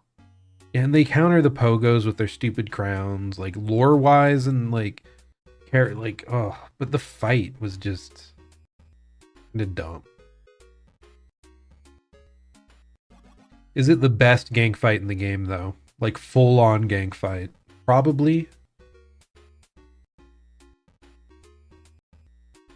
Is it better than that one? I think I preferred the forum fight though, because I kind of liked the elites that you faced there. Okay, no, E for gank fight. I don't care. I just don't like gank fights. End of the day. This blue guy. So dumb. So dumb. He's literally just regenning health as you hit him. Because I was using the Reaper crest, I think it was nearly impossible to kill him with it alone. Because he was regenning health too fast. So I had to switch to the Wanderer and beat him up real quick. But he's not a real enemy. Like, it was just, it's funny though. But it's like, but it's funny. It deserved to be in the game. It's cool, it's funny. I wish there was a bench closer that you didn't have to run back up to the top to re-equip your weapon. But like, it's not a real boss fight. You go at the bottom. Okay. Dancers, but again. The green the clover dancers, I think it was called. Honestly, slightly worse than the original dancer fight.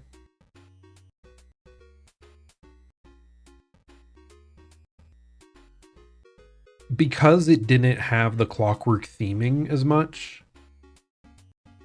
I didn't like the aesthetic quite as much. Instead of the like ghost on the other side, I wish he had fought with the clockwork guy on the other side, maybe. I don't know. I was hoping for just a harder version of that fight, but it didn't feel hardly harder at all. I'm sure there was like the stupid little whirlwind attack that spun around, I think. Was that the only real difference? That wasn't really a fun way of making it harder. Yeah, it's like it just had one slight thing to make it a little harder, a little different, but do I even put it down like just to really express the difference?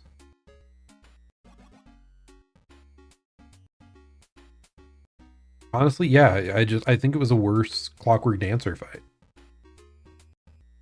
So sorry, buddy, you get separated from your lover by a tear. You gotta be better.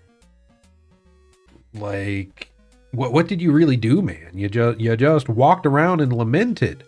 Okay, I guess you helped with like a couple random mobs in the Citadel, but like at the end of the day, most of the other side characters had a greater purpose they were trying to fulfill. You were just depressed. To be fair though, he said he didn't even want let out of the cage, right? So he knew he had problems. Yeah. But whatever. We're again gonna hand wave that this is C tier is a wide range of bizarre things. We kind of ignore that, okay? The weird green glowy pale deer thing.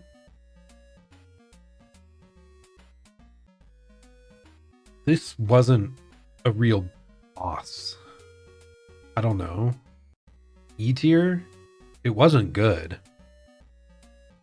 He just ran away and spammed projectiles. It wasn't even like hard. It was just boring. I don't know. I did not like the pale stag. Am I really putting it at the tier of these guys? Yes. I don't know. It kind of annoyed me. Especially for such a cool zone. Like I was really kind of sad that the clover dancers and the pale stag like disappointed me because it was so cool to find another new zone after all that time. But yeah, we're putting it, I mean, we're putting it above the Beastfly Part 2 though. Okay, we got the Crust King Crag. Is that his name? I don't know. Either way, this was like the coral summoner guy.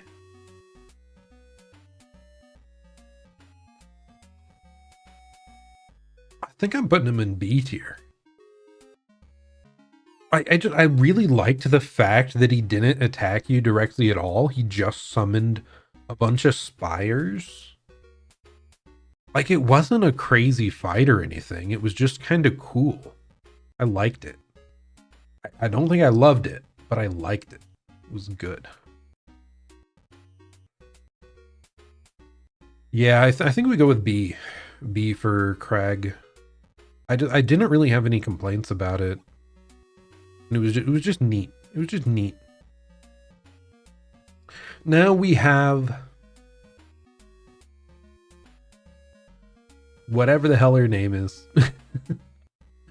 Carmelina,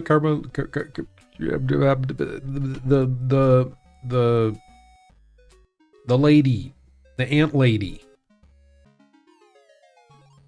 I think we have to put S tier.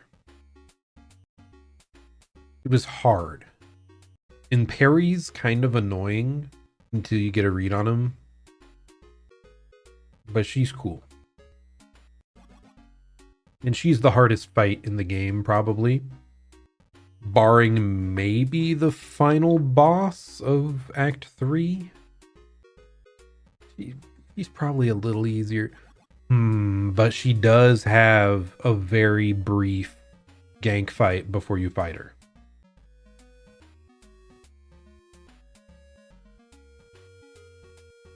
She gets to stay at the top. I think I'm a glutton for punishment.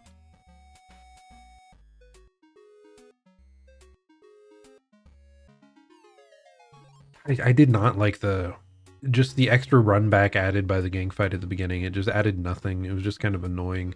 This will be so much cooler in like a Pantheon DLC when you can just fight her straight up. Because yeah, the gang fight was just a bit annoying. Whatever. I don't think I can remove her from that. I did like the fight itself. I liked that there was a real hard fought battle. Okay. Seth is next up. He's really cool. He was a little weird. Like his moveset, it took me a while to grasp it. I think we put him at A. Really good. I really like the character. I like the lore behind it, or the real life lore of there was like a kid that was in the hospital and was really into Hollow Knight, really interested, and he's the one that designed this character. Really cool. And the actual fight, the character lore was cool. How he shows up again and then goes to like the Flea Festival at the end, that was neat. His actual moveset was pretty solid. I would say A tier for Seth. Really good.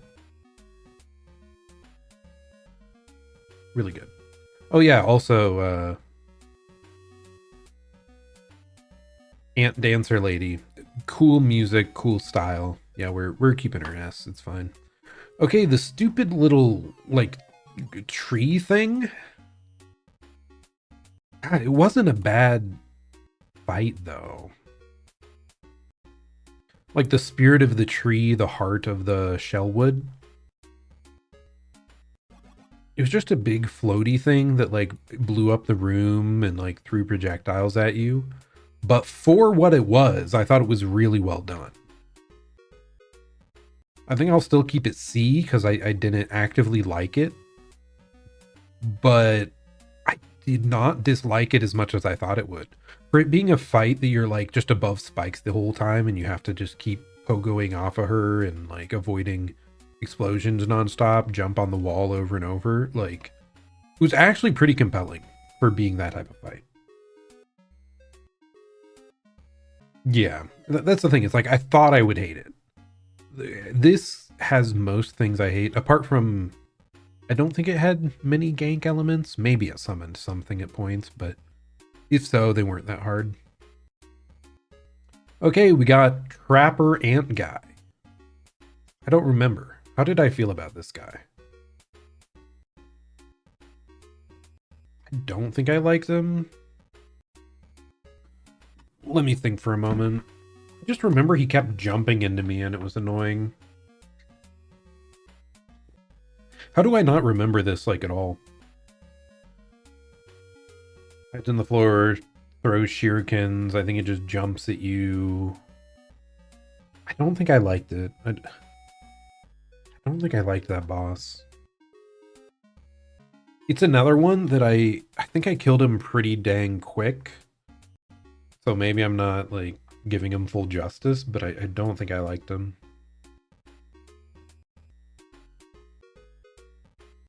Okay, the Watcher, or whatever the hell he was called. He's easy, even you one-shot him. Yeah, he was easy, but like the moves were annoying. Maybe I put him at the bottom. Maybe I put him in E. The ant guy again. But the Watcher guy, he did the big sand slams. I don't know, D. For being a hidden thing that gives you a memento, he was he was just weird. I feel like he had the basis for a cool fight, but he was missing that like one saucy move or that like phase 2 transition.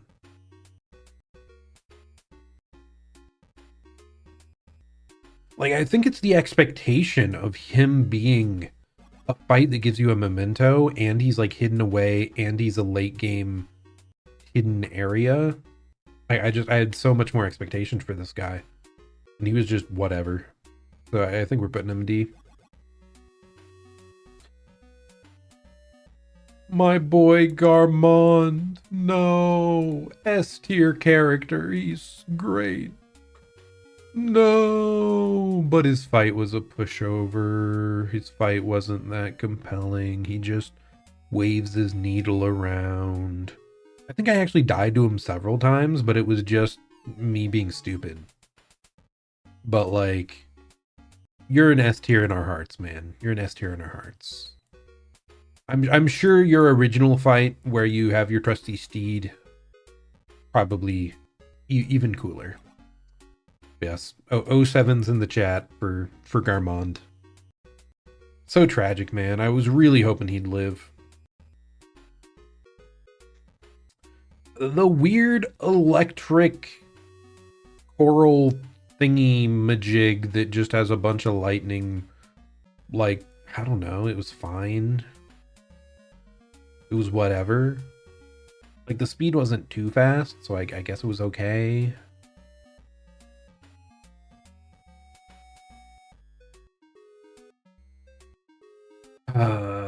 Do I move you up? You don't feel like you belong with these other ones down here. That's pretty bad. But like, it wasn't that bad. It wasn't annoying. It was different. I don't know. Whatever. There. I'm struggling. I'm struggling. Okay, whatever. Let's just screw it. Let's leave it here, and then we finish it.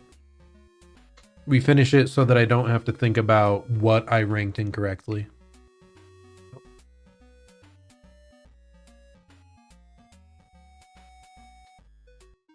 Shadow Lace.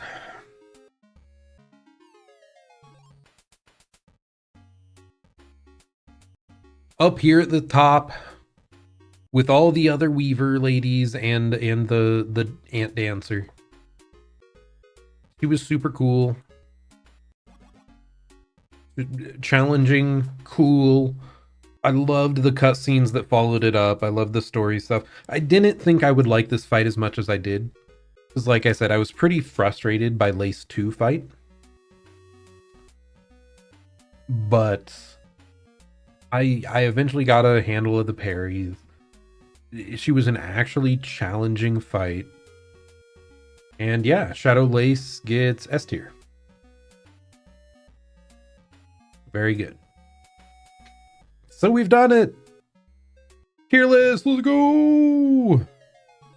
You actually preferred Lace 2 to Lost Lace. This was a great final boss and very cinematic. I definitely preferred Final Lace. but I think it was partially my expectations. I knew that Lace 2, that there was going to be a boss after it, because she just didn't feel final at all.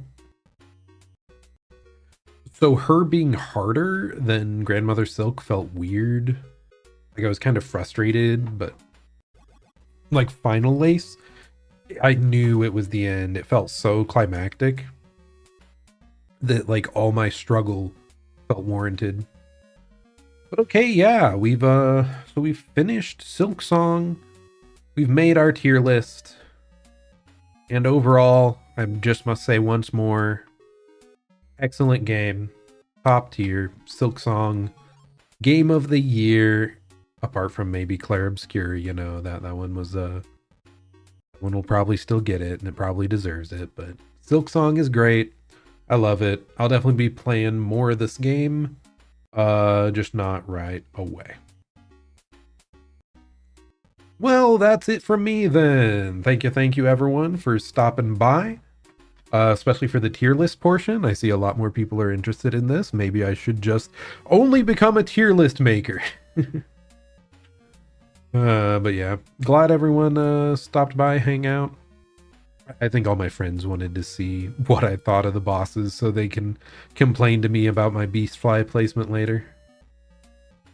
Yep, definitely gonna happen. I'm gonna be eaten alive. Yeah, it was a nice retrospective on all the bosses. And yeah, I'm excited for DLC someday. Excited to try speedrunning. This game was great. But okay, I've rambled on long enough, so I'm gonna wrap it up here. Thank you so much for stopping by, everyone. Don't forget to like and subscribe. It's right over there. Do it, you punks. I like to stream Monday through Thursdays, starting around 7 p.m. Eastern time, hopefully, but it varies a lot. We'll be playing Fury tomorrow and Wednesday, and then Hades 2 later in the week. This has been Zerzon. Hope you're having a great day or night, and I'll plan to see you all at the next stream. Goodbye and farewell. Have a good one.